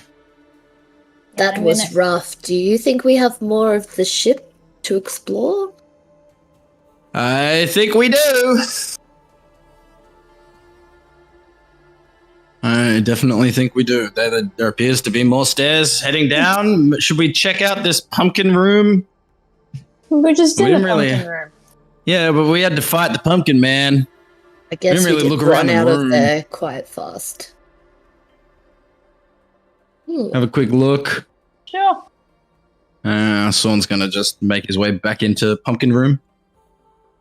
And spend a couple of minutes just rummaging around. Give me an investigation check. That is a flat 10. All right. Oh, I got a 10 too. 15. I will also investigate, because why not? I think Yama's looking more at the corpse of this creature, though. The charred remains of this Oh yeah, you lit that shit up. Yeah, Sorn, when he walked back into the room, definitely stepped on the remains. And it cracks it open like a Kiev, and just like there's the gooey bits inside, and Gary just like sails up and just starts like diving in, kind of munching away at the insides of this thing. Enjoy your lunch, Gary. Yeah, Yama's turned off, but it doesn't stop him. And then it brings you like it comes up, it's like it gets like a chunky morsel and kind of brings it over to Yama and kind of places it in front of you, like a headless bird on your porch. Okay, he like puts his hand out and accepts it and pats the mimic. Good Gary. On the sails? Yeah, good Gary. Yeah, good. And then he like hides it and drops it. With your 10, Sorn, you just sort of looking at surface level kind of stuff. You actually see on the writing desk appears to be a brief, a scrawled letter that says, "Friend, age takes us each, it seems. We no longer recall simple matters with proper alacrity. Therefore, good yeoman Zakali, take note, there be rats on this forsaken bark that come for the spiders, our little helpers, who pick the vermin off our melons, and we'll be damned if those bilge mice get 1 ounce of our best melon. We'd sooner see it fired into the sea than into their traitorous maws. Yours, Zakali." I'm just gonna show everyone this letter. Karu, you go through and sort of start looking in some of the barrels, and actually in the barrel of one of the cannons, you kind of open it up, and inside is a cheap chain necklace, and then on it is sort of strung on it as if like is what appears to be a kind of wedding, a sort of a barnacled wedding ring.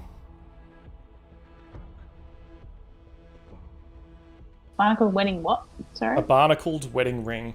It's sort of like a twist of iron with barnacles and a rust on it, and it's instead of being a complete band all the way around, at the sort of the flat end like you would have on a normal ring, on the other end it almost looks like interlocked tentacles.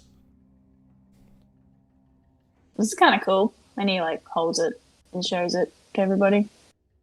Yeah, it matches your vibe. That's kind of, well, not your current vibe, but like your usual vibe. Like, as you hold it, it's cold and slightly wet to the touch. Sorn, should you not check it to be safe? Check it. Yeah, that's a. Yeah, well, I mean, if you want to check it out, Karu, that's cool. But like, I can also do that.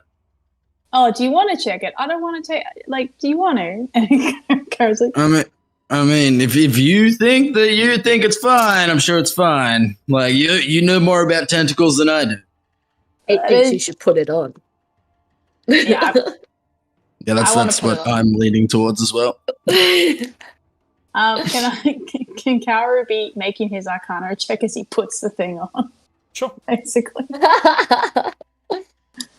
Like a last minute thought, as Yama mentioned, should you check it? Yeah.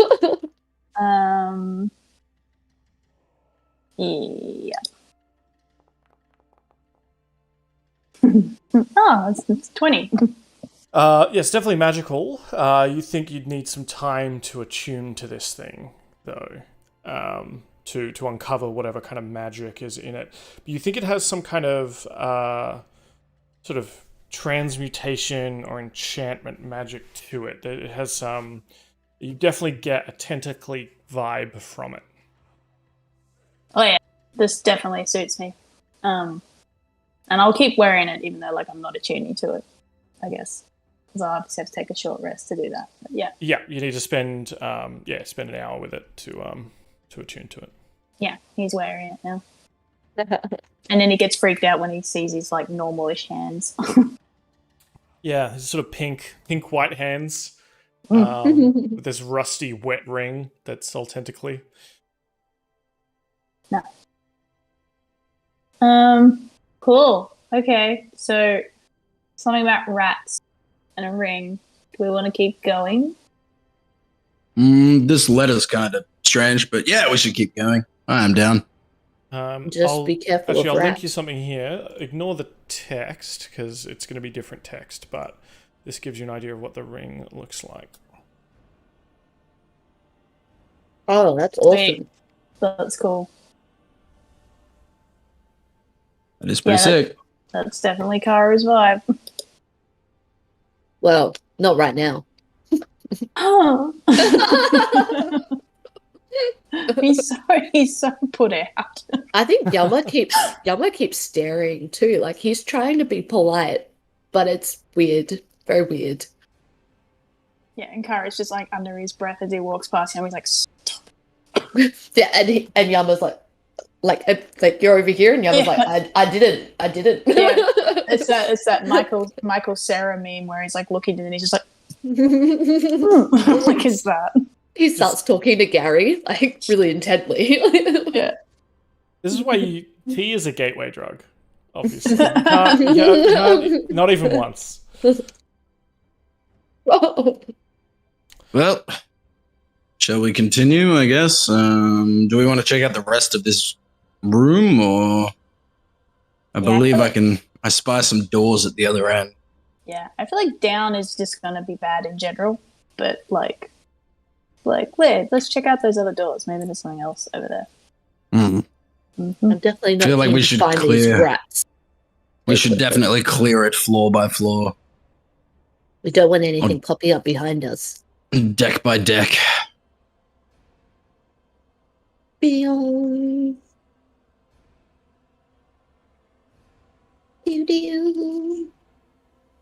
Oops. All right, shall we check one door each? Let's have a look through and see what we can see. I think we should just open one. Oh, I kicked the door in front of me. Oh my god, okay. As Karu's doing that, I go to crouch down to look through it. I'm like, huh? You kick open the door.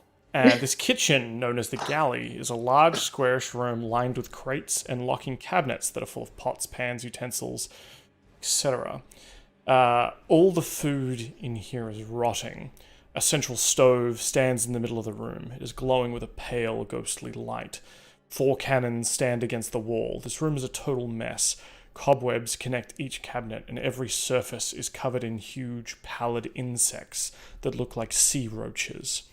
One creature that was... It turns around as soon as you kick the door open. It has its hand to its mouth. It's munching on, feasting upon one of these isopods. Pale bug jelly rolls down the dead man's corpulent torso. You see, even though he's hunched over, he has a meat cleaver stuck in his back. And as he looks up at you, still one hand to his mouth, feasting on the roach, the sort of giant sea cockroach, he reaches back behind him, pulls the cleaver out of his own back, and moves to lunge at you. We're just going to reroll initiative. Oh my god. Back in we go. Oh, for once I didn't roll too bad. I always roll really good initiative, but then everything else after that point is just useless. Our dear little friend here. Hey, he looks like a pointy, bald drow man. I thought he had a Brother. beard, but it's his loincloth, huh? He's got a long, flowing beard. Sorn, Yama, and then the ghoul. Okay, well, I'm gonna We move definitely over. call out. Yeah, I'm gonna move over so I'm in line with Mr. Ghoul. Yeah. You just see him standing there, he's eyeing all 3 of you suspiciously, munching on this thing, and you can kind of vaguely make out through the chewing and the meat, just my food. I'm just gonna yell, I'm just gonna say really quick, as I walk over, I'm like, duck! And I'm gonna fire a firebolt, like, past my friends. And that is a 27 to hit for 13 fire damage. Yep. And I forgot to hex, so I'm gonna put the hex on him now, but the damage will happen. Sure. Alright, and I'm going to impose a dexterity disadvantage on him. Cool. Sure thing. Yama. Yama's gonna hit him with a sweet spell to open the day. So I'm gonna compel duel him so that he can't attack anybody else or move away from me. And then I'm gonna run in and smack him in the face. Sure. Let's see. How will I do that? Yes, 21. Yep, 21 will definitely hit. 5 damage. Attack number 2. 15. Yep. Dope. 8. How do you want to do this? Oh, amazing. He's just like real quick on the draw for once. And I think he's just like slice. Real neat, like. Well, cool. And then he's just gonna stand up and like cross his arms and kind of look at his teammates, and he's like, "Well, the room's clear." Okay, Sorn's gonna make his way over to the other door. Actually, Sorn, if you just come in here, it looks like it is but one room. Wait, really? I can't. Yeah. All I can see from here is like some rotting food and you and a corpse. I'll end the combat so you can move again. So is it one big room? Because Sorn's still gonna walk over and just boot the other door in. And then you find Karu like right there. I just wanted to double check. Hey, Karu, what's that? Karu's eating a sea cockroach, and he pulls a cleaver out. I ready a firebolt. I'd believe it since it's not the Karu that we know. Yeah. Well, this floor seems to be like, all the food in here looks kind of gross. Kind of looks like food. Yeah, it looks like bad food. Not like why. Karu, you and I, we should be used to the finer things being elves. And Yama really likes tea. I don't see any tea in here. Yeah, I wouldn't eat anything in here. No, we definitely cannot save any rations for our ship, right? Oh, we can definitely steal the ship! If we don't die here. Said with such confidence. We'll be fine. And I guess we are going to... We've cleared the floor now. Are we going to investigate the kitchen? Yeah, right. Investigate! Yama's looking for cured meats and salt. I'm gonna smell. Oh yeah, it smells pretty bad in here. No, I know, but I want to see if I can smell something nice amongst all of that. No, probably not. Nah. Alright, with Sorn, I think you're probably a little bit distracted by the terrible smells.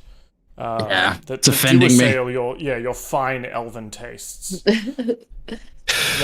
Yama, you kind of have a look around. You're opening up. You look and see that there are parts of. You open up a couple of little crock pots. There's small sacks of grain, tins of lard, little boxes of wild rice. Almost all of it sort of rotten through or has bugs eating it out. You do find a small little salt tin that seems to be untouched. And you also find a cupboard that you're able to open up. It has a lock on it, but with your strength, you just sort of pull and it comes open. It's not fully. It's sort of rusted over. And inside is a bottle of rum, an old bottle of rum that you think would be worth about 50 gold. All right. Well, this will do the captain fine. And it's a bottle of rum, sealed with wax, and it says Prince's Finest. Great. Yeah, he'll pocket it with the intention of giving it to the captain. Karu, your nose leads you to you look into one of the barrels, and inside is a bunch of these sort of sea cockroaches. That are just kind of crawling over each other like crabs in a bucket, hanging out in this thing. You're also kind of drawn to the stove. Oh, what noise is that? Oh, it's I don't know. Oh, sorry, was I typing too loud? I could just hear weird. It sounded like robots attacking. The stove itself is a terrible smelling mint green kind of fog that's billowing from a little bit from the stove. And from what's under there, or on top of the stove. Sorry, in one of the pots. I think I'd grab like a rolling pin or a ladle or something with like a long handle to like. Is there like a lid on this thing? Yeah. Yeah, to like push the lid off and sort of investigate a bit closer, but like not. I'm not sticking my head in it. I'm like no. Yeah. Well, funny you should say that, because as you lift off the lid of the stove, that green sort of fog billows out into the room, and everyone in the room needs to make a Constitution saving throw, please. Oh god. Aren't you glad I came along? DC 17. Yeah, well, I rolled an 11. Oh, Yama. Yama's fine. Karu's fine. Sorn is dead. You and your delicate sensibilities. You take 4 poison damage as you gag and cough poison. at this terrible smell. Karu and Yama, you're unaffected by it. You kind of just... Yama, you've smelt worse in goblin camps. He's definitely raising an eyebrow at Sorn, like, what are you whinging about? That smell is offensive, and I would just walk out of the room and I'd shut the door behind me. Karu, inside the pot. It's funny you mentioned you didn't want to stick your head in there because there's no room. There is already a head in there. It is the half-cooked head of a merfolk. Its twisted and blackened mouth still inaudibly screaming. That's fucked up. I guess the pumpkin man got this one. Maybe it was the pumpkin man's head? Yeah, possibly. Maybe? Well, we couldn't see him because he was damn invisible. Yeah. I guess I'm just gonna I'll put the lid back on. I don't know. I don't know what to do with that. That's a head. Yeah, the smell's already out. Maybe we should just move on to the next room. Isn't that disrespectful for the head? I don't think it cares now. Okay. All right. And I'm gonna walk to the other door. Go out the other door. Just because. While they were having that conversation, I would like to go like halfway up the stairs and just yell out to Pauly. Oh, we've cleared this floor. How's your game going? Shut up, Sorn. I'm concentrating. You wouldn't understand. This is intellectual. Yeah, well, okay. I walk away as soon as I hear "shut up, Sorn." I'm like, he's an idiot. I guess he's really invested in that game. He must be winning some money. Nah, I think he's losing all of our money. I make my way to the next set of stairs to go down, I guess. Let's all head down together. Yeah. Does anyone want to go in front of me again? I will. I will go in front of you. Okay. I will also go in front of you. I just don't know how to operate a stairs. Yeah, there's no button for it there. Oh, okay. Now there is. One up. Whoa. Oh, yeah. Before people move around too much. There we go. Pop you in there. And we'll bring your little mimic in as well. Oh, I don't like to look at this room. Oh, God, there's definitely going to be something that comes up with tentacles out of that middle bit there. Has it been 10 minutes? Am I reverted back to myself? I think so, by the time you've walked around the kitchen and so on, yeah. Yeah, cool. Maybe it scared it out of you as you're looking at that head. No, I just think, I think it was your tea. But he's So like, I think I definitely need to do some more experiments on that tea. I'll happily drink more of it. Oh, try it again. Yeah, I'll try it again. I want to see what else it could do. At least I now know that if it does, that I could potentially turn myself into my older self. That's just something to. Would it not be your younger self? Oh, yeah, that's weird.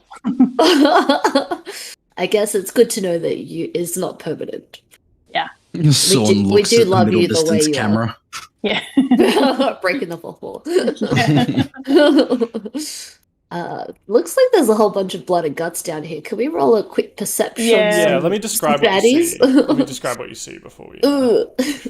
So this is the lower gun deck. So you come down. There are doors at 4 connecting to some more rooms. 2 doors at the aft, and there's obviously port and starboard. 2 pairs of ladders at the midship connect this deck to the upper gun deck that you came from. Obviously, the one you kicked a skeleton down before, Karu. Good times. What happened to that skeleton? Is he alive still? Is he in pieces? Most of the cannons, crates, and tables in this room appear to have been moved around. The barnacle encrusted gun ports here have been closed. But you can still kind of just hear the sound of waves lapping at you. You're sort of right at the water level now, you think. To your south is an area that has a bunch of stuff, and yes, blood and guts pushed into it.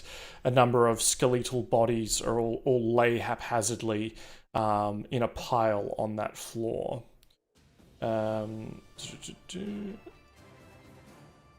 Like half a cow. It's a rosé. Apologies. How did that get here? I swear we delivered all 12 or whatever we had, didn't we? Yeah, I don't know. Maybe we had one wayward rosé. You see, standing next to you, as you came down, with a spear pointed downwards, a skeleton, sort of pointing its spear down into the hole behind you, the sort of the big hole in the floor that leads to the lowest deck. However, it does not appear to have an eel inside it. It does not appear to be moving.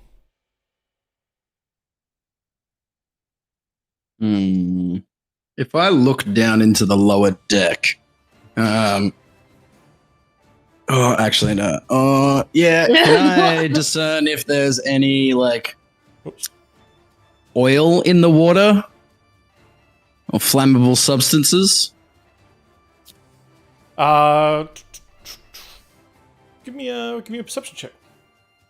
Perceptione. Well, I assume the rudder that we had to fix is down there too.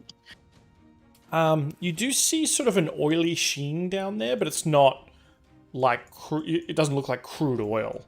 But there's definitely like a sheen to the floor there, or to the water in the floor there. It's not normal water. Yes, because there appears to be a thin layer of it. Yeah. Would you say flammable? Does it appear to look like it could be flammable? Not really. It doesn't. Okay. It's more like a thin oil sheen. It doesn't look or kind of smell flammable from here. Okay. I was going to attempt to do something that we've never attempted before. Just throw a spanner in the works. Oh. Well, there's some weird substance down in that hole, but I feel like we should probably investigate this deck further before we go down into the depths. Well, definitely, it seems as if there's something like hoarding bodies, or like something's caused all this damage. As long as it doesn't have a pumpkin for a head, I feel like it'll be okay. Yeah, like is the pile all like heads? Or is it like bodies without heads? Or like is there any kind of connection that we can see? You hear a voice from below. I hate it. A woman's voice. And she calls up from the below. Hello? Somebody up there? Karu responds like, Yeah. Who are you? Oh, I think Yama shoots him a sharp look. I'm kind of in a bit of a pickle. You wouldn't happen to have a key to the cells down here, would you? Happen to have what? The key? A key to the cells? You're in a cell? Yeah, that sounds bad, though. I assure you it's not. Yeah. How deep is the water down there? Yeah. Oh, it's like ankle deep. What happened? What's this hole? What happened here? Look, if you come down here, we can talk. I'm not going to yell up at you. There's, have you run into anyone else up there? Yeah, a few people. Okay, yeah. They're all dead now. Oh, that's a blessing. I'm just going to put my hand on Karu's shoulder real quick and just like wink and be like, "We'll be with you in a moment," and like pull everyone away from the hole. Before we leave the hole, Yama's just going to be like, "Is there anyone down there with you?" There was, but he's not moving anymore. I don't think he made it. Is he a friend of yours? No. Okay, well, we'll be with you in a second. That sounds ominous. Like I'm back away from the hole, back over here by that main post. I mean, on my honor as a cleric of Pele, I'm not dangerous to you. I feel like as Karu is following Sorn and Yama, he's like, "Yeah, but right now you're just a voice calling out from a hole in the bottom of a ship." So I'm not in a hole. I'm in the brig. What? Do you have any healing magic? I can heal you. Well, we're covered on that. I'm just gonna shoot a look at Yama and Karu and be like, "This is really suspicious. I think I'd rather take my chances with the bloody pile." Is there such a thing as an insight check in D&D? Yeah, you can try and suss. What are you trying to suss out in particular? Well, I do really want to know if he's telling the truth, I guess. Are they on the level? Gauge the tone? Sure, give me an insight check. Insight check. Can I guidance that? No, don't need to. All good. It definitely sounds like you're certain that this is a human woman. She has not lied. She's definitely some kind of cleric. And she's absolutely telling the truth. She's in some kind of she's in the brig. She obviously has her head. So calm for someone in this situation. Maybe that's all. Yeah, I'm gonna look at Yama and be like, "What do you think? Do you trust this voice?" I trust that everything that she has told us has been the truth. At least she believes so. If the water is only ankle deep and there is nothing on this level, perhaps we could venture further. But well, she did say that she was no danger to us. I'm just gonna ask one more question. I'm gonna go back over to the hole. Is there anything dangerous down there? Oh, yep. Yep. All right. We'll be with you in a moment. Well, wait. This woman. What can you tell us about it? Look, I really feel like maybe you could let me out, and I'd be happy to tell you. But But if we let you out, wouldn't you be in danger of the thing? Yeah, but I can't stay in here forever. Yeah. A few more moments won't kill you. Okay. And then we hear a crunch. Well, I was wrong. All right. Well, what do you guys think? Do we just do we venture down there and try and help her out, and then come back to this deck later, or? Well, absolutely, we have to save her. Yeah. Karu, do you still have that weird music thingy? Oh yeah, I do. Feel like we might be able to. Yeah. Do you want to give it a go? When we get down there, though. Feel like when we get down there, it might be. You don't want to lure it up here? Maybe you could like dangle it over the hole and just like shake it violently and make some noise. That could work. Yeah, it kind of looks like there's 2 walkways down. You know, maybe it's like that last room where both doors went to the same spot. Maybe I could stand at one door and play my beautiful music, and once whatever the fuck is down there, if it comes for me, we could be ready. Yeah. And he yells down to the chick, and he's like, "Have you got a name? Did you say your name?" No, I didn't. My name's Lot. What's yours? No, don't worry about that one. So Lot, which side? Where are you exactly? I'm on the port side. Okay. Sort of forward of the ship. Okay, so I would know what side that is. When that's sort of northeast of you. Yeah. Okay. So Karu is going to stand on the doorway that's like at the top of the steps of the doorway that's the other side. Brain. And he's Starboard. I'm like, I can play. Okay. Can Yama try like kicking this skeleton into the water? Sure. Yeah. Maybe like at the same time that Karu's playing, so that it's like a splash. Yep. You kick in the skeleton, and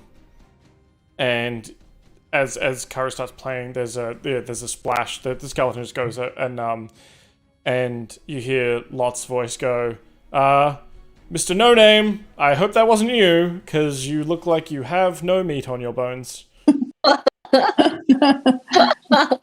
No, that wasn't me. Okay. I'm the one. Yeah, no. Was that your other friend, the angry sounding one? No, he's still coming. Okay. You should everyone up there still has their meat on their bones, right? Yes, we're all quite fleshy up here. Okay. Are you fleshy? Yes. Was that hesitation actually like? Well, you're probably asking the wrong questions in terms of trying to work out if I'm a threat or not. Like, fleshy is the wrong question to ask. I can tell you I'm not a threat. Is this other thing that's down there with you fleshy? Oh yeah. Does that mean you're a skeleton? Nope. No, I have flesh. I'm a human priest of Pele. Why are you Lot? Why are you playing me like this? We can just leave you down there. Stop it. Please don't. Also, how are we able to just because Karu is just yelling. Yeah. He's like, how are we just like yelling with you, and whatever is down there with you is just like not bothered? Like, why isn't it like, oh fuck, what's all that noise? Like, what's going on? You said you killed everything up there, right? Yeah. Well, everything we've run into, yeah. Yeah. Okay. Well, it's kind of. Look, I can tell you about it, but like, are you gonna let me out of here? Because I don't want to give away all my knowledge only to be left down here. That's kind of rude. We're definitely gonna let you out. Yeah. It's just we want to make sure you're not withholding. If you're not gonna help, I'll probably get out of here eventually. It doesn't sound like it. Yeah, no, it doesn't sound like it. It sounds like you need us to scare you out. I mean, it's only been. Wow, it's been probably about a 10-day. Have you got drink and water with you? Some. But not much left, it sounds like, so you do need us. Oh, I've been keeping my plans going. You don't need to worry about me. If you're not even going to tell me your name, who you are, what are you with the Divine Church? That's Karu in person, just like no. Are you part of the Carnate? The what now? Yama loves. The Navy? The Emerald Trading Company? Hell please, no. please. Well, you don't sound like you're part of the Golden Guardians. Yeah, no, that's a good observation to make. I don't even know what the hell that is. So you're not from Aurora? No. Bingo. I think Karu's like, Oh, okay. Technically, yes, I Foreigners. I see. No. That's. No, I guess that's why you're also rude. That's fine. You're pretty rude too, lot. I'm a little miffed. I'm down here in a brig asking for help, and I'm getting 20 questions. Well, you said there was something down there. We don't know what it is. You won't tell us what it is. Like we're looking out for ourselves a little bit. Sure. Yeah, this whole situation's pretty weird, lot. Like I'm currently standing at the top of a staircase playing an accordion. Oh yeah. Oh, so you're playing the accordion? Sorry. And Yama's got his musket out. I just want to say as well. Yeah. I've got a firebolt ready. Sure. Yeah. Like, there's no. She's like, Nothing. Okay, that's an interesting tune. Oh, are you some kind of bard? No, I just found this. Okay.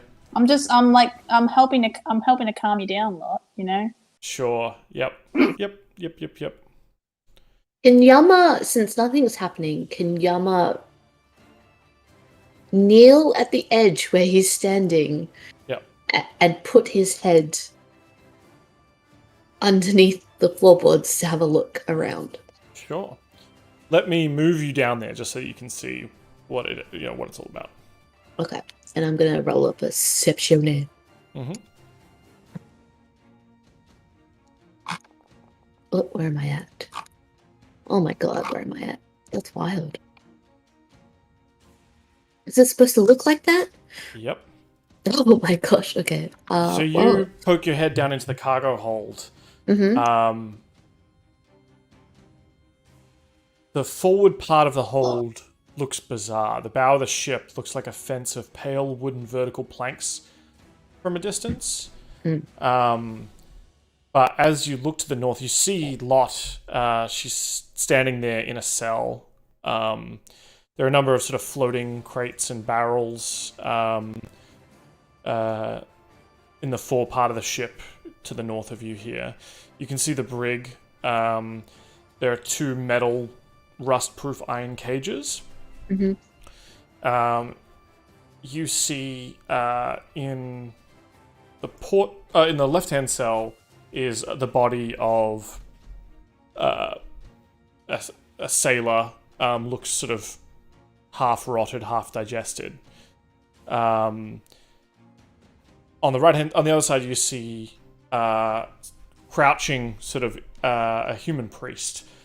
She's got an eye patch, a black vest, loose red pants, twigs of red coral braided into her hair.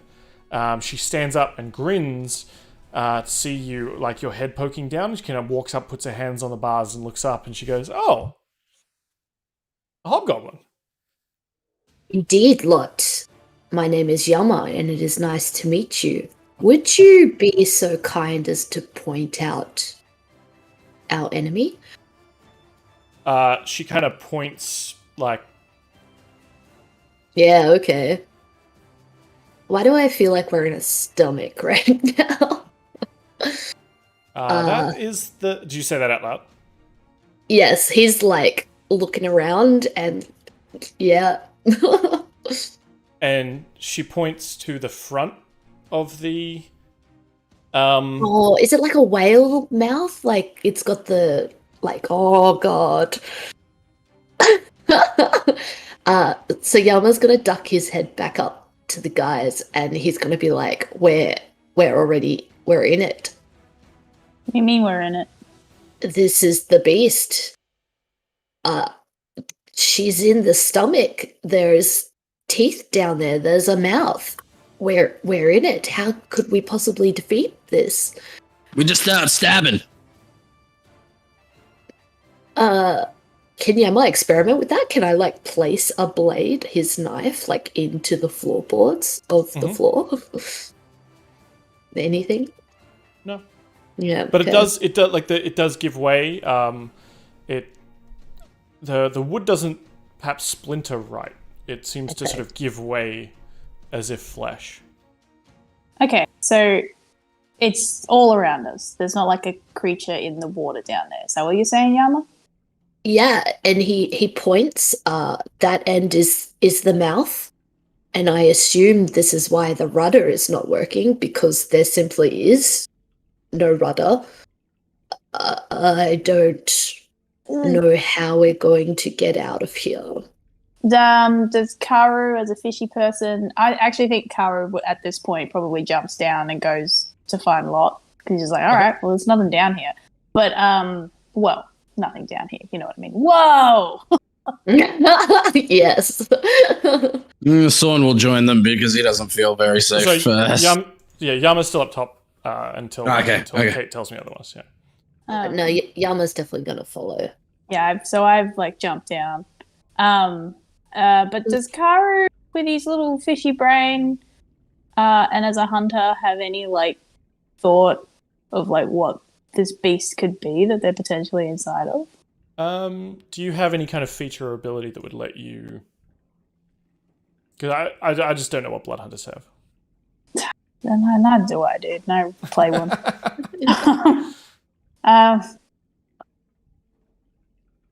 It's tracking. That's what it's. Yeah. Advantage on intelligence ability checks to recall information about Fey fiends or undead. So nah, and it's also tracking. I don't know. Anyway, he's probably just gonna like look around, and be like, well, I don't like this. This is fucking weird. And then he's gonna probably go up to Lot and be like, all right, I'll let you out. God damn. You step over to Lot. She steps away from the bars, or like away from the gate to kind of let you open them. Mm-hmm. And she says, pleasure to meet you, sir. And your name is... Oh, are you... Yeah, what? So there's the Yama, and she points at the hobgoblin. And you are... Karu. And I hold out a tentacle. She kind of looks at it, shrugs, and kind of shakes your tentacle. She says, you all look pretty beat up. Do you perhaps need some healing? Yeah. Would love that. Yeah, definitely. Mm-hmm. All right. Well, if you could just get this cage open, I'd be happy to oblige.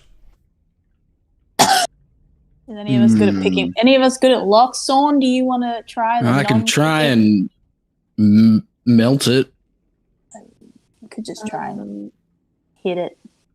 Yeah. Yeah, Yama could just do like a strength check with his sword in between the lock to try and kind of snap it.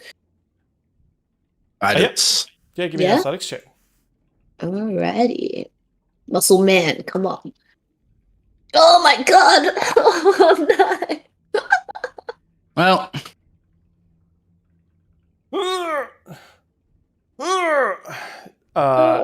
Yeah, I think you're going to strain a muscle here. Yeah. Like, you eventually get it open, but it takes a while, and you're going to take 4 points of damage as you kind of strain against and eventually kind of get it open. He's just an old man. That's right.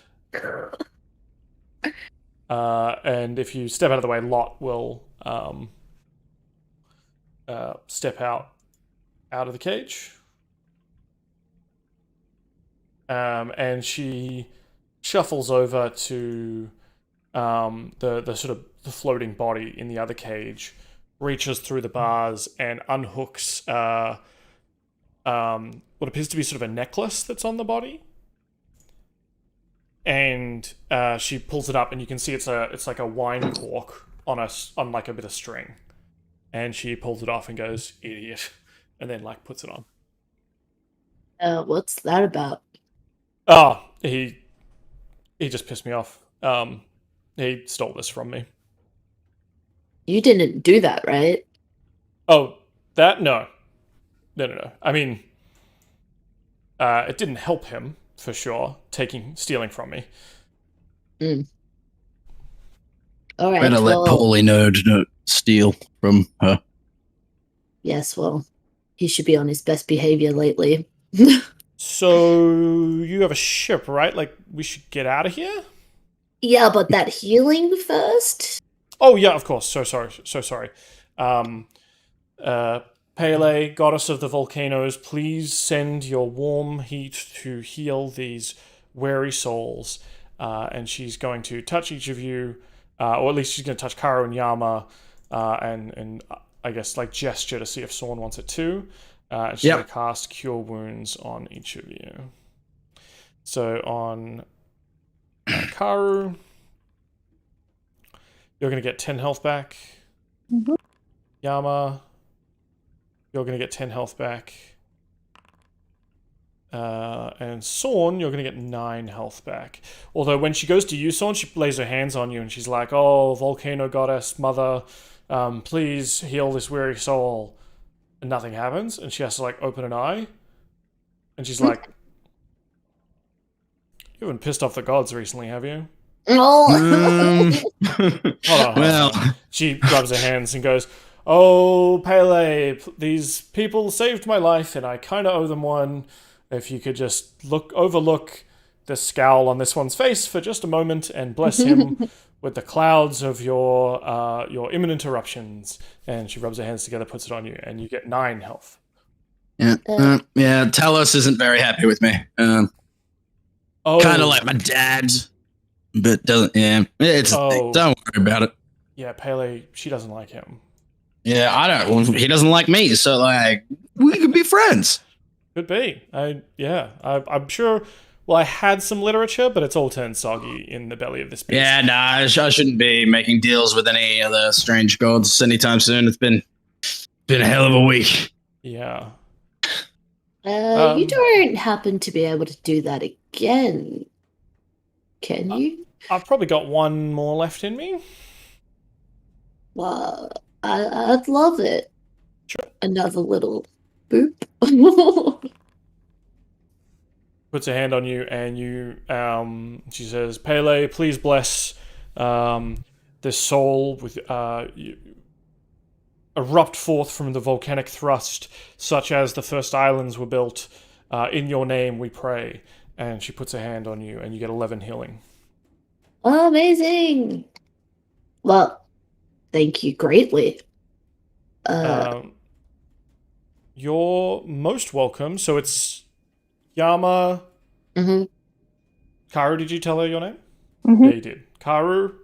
And this gentleman here is... Sorn. Pleasure. Okay. And this is Gary. Oh my god, you've got a tiny one. It's okay. He's friendly. Right. Sure, okay. Wait, do you think that this is what this is?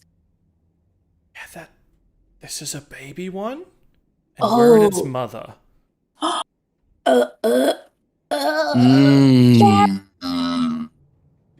that's fucked up. Yeah, I think it's also pretty fucked up that the mother had the child in a bottle. Oh, yeah. Yeah. She says there's a whole bloody womb of them back there. Like, where? That's how it lays its eggs. Oh, its eggs are bottle shaped. There's more of these things, and point at the door at the other end of the room. Yeah, we should get out of here before, Can I just take one? I feel like Gary needs a friend. Okay, and she's like making her way to the stairs. No. Hey, look. Hang on. Just hang with us a bit longer. Oh. Okay. I'm just going to peer through the lock. We're professionals. Don't worry about it. Also, don't worry. Our ship is just parked on the other side of the peninsula. We'll be able to call it. Okay.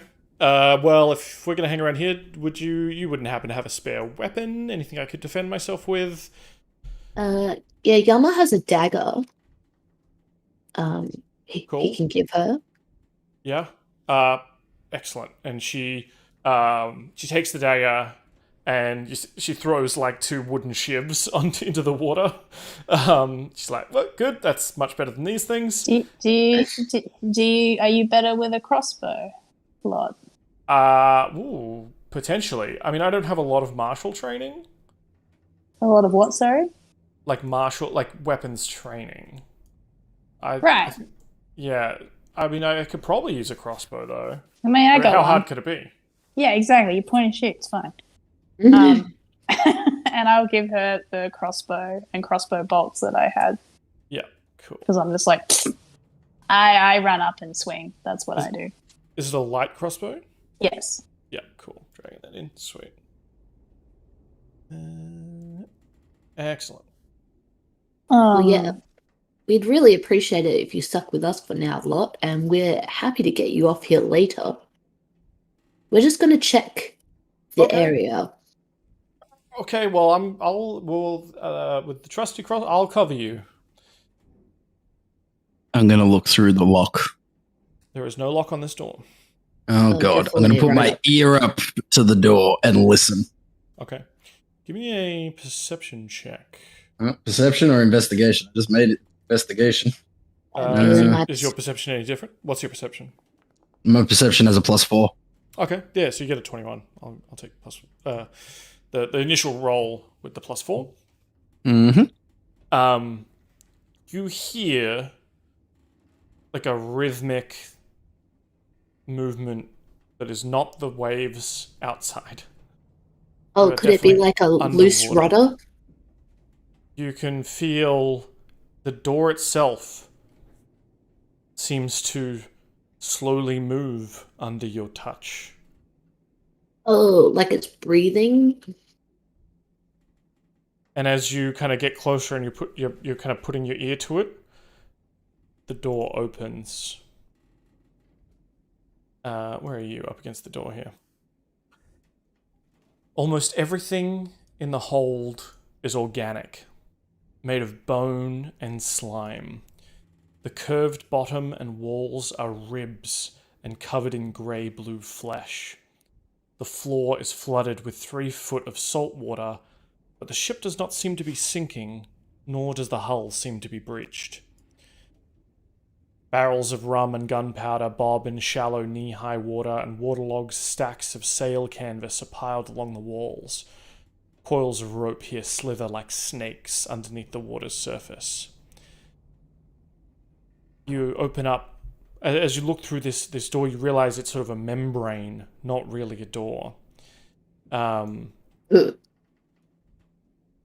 You see a translucent object floating in the water near some of the crates beyond to your south. And a voice in your head. You feel a sort of a presence in your mind. This part of the hold is crowded with marine life. The lower walls here are overgrown with an entire ecosystem of polyps, sea cucumbers, and mollusks. Large branches of purple and blue elkhorn coral extend from the walls, and beyond them is a massive clam shell flanked on both sides by 2 rock formations covered with small holes. The walls and floor here are crusted over with a squishy organic material similar to the inside of an oyster. In the water between you and this clamshell, you see 4 little mimic ships similar to Gary floating around in the water beyond.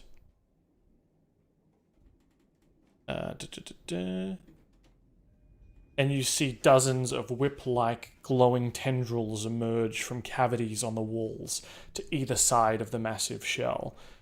They extend toward you, filling the room, reaching out to sting you. And I think that's where we'll end this week. Nice. God! We're boned. Can I just say that the whole time that was happening, Karu was just flirting with Lot. Just completely shifted gears. Were you trying to do the peck dance that Dalmerikia taught you? Nah, like he knows that's not really that's not really That's not his effective thing. for him. Nah, he's not confident enough with that technique yet. So he's just talking. Yeah. Does Karu do the because she's obviously you've given her the crossbow and you've have you helped her load it? Have you shown her where all the bits? Have you done that kind of thing where it's you're mansplaining a crossbow to her, or? Yeah, probably. I would say that's where he's going with it. And he's like, all right, yeah. So I don't really know how to use this, but I think I've got this worked out. Yeah. He's just this is how you maybe accidentally. Yeah. You only use you got to reload it. It doesn't just fire forever. And then maybe he gets the scimitar and he's like, this is what I use. Yeah.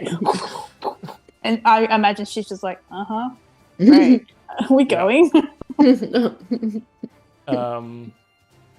Yeah, cool. Anything else as we maybe call it there for the evening?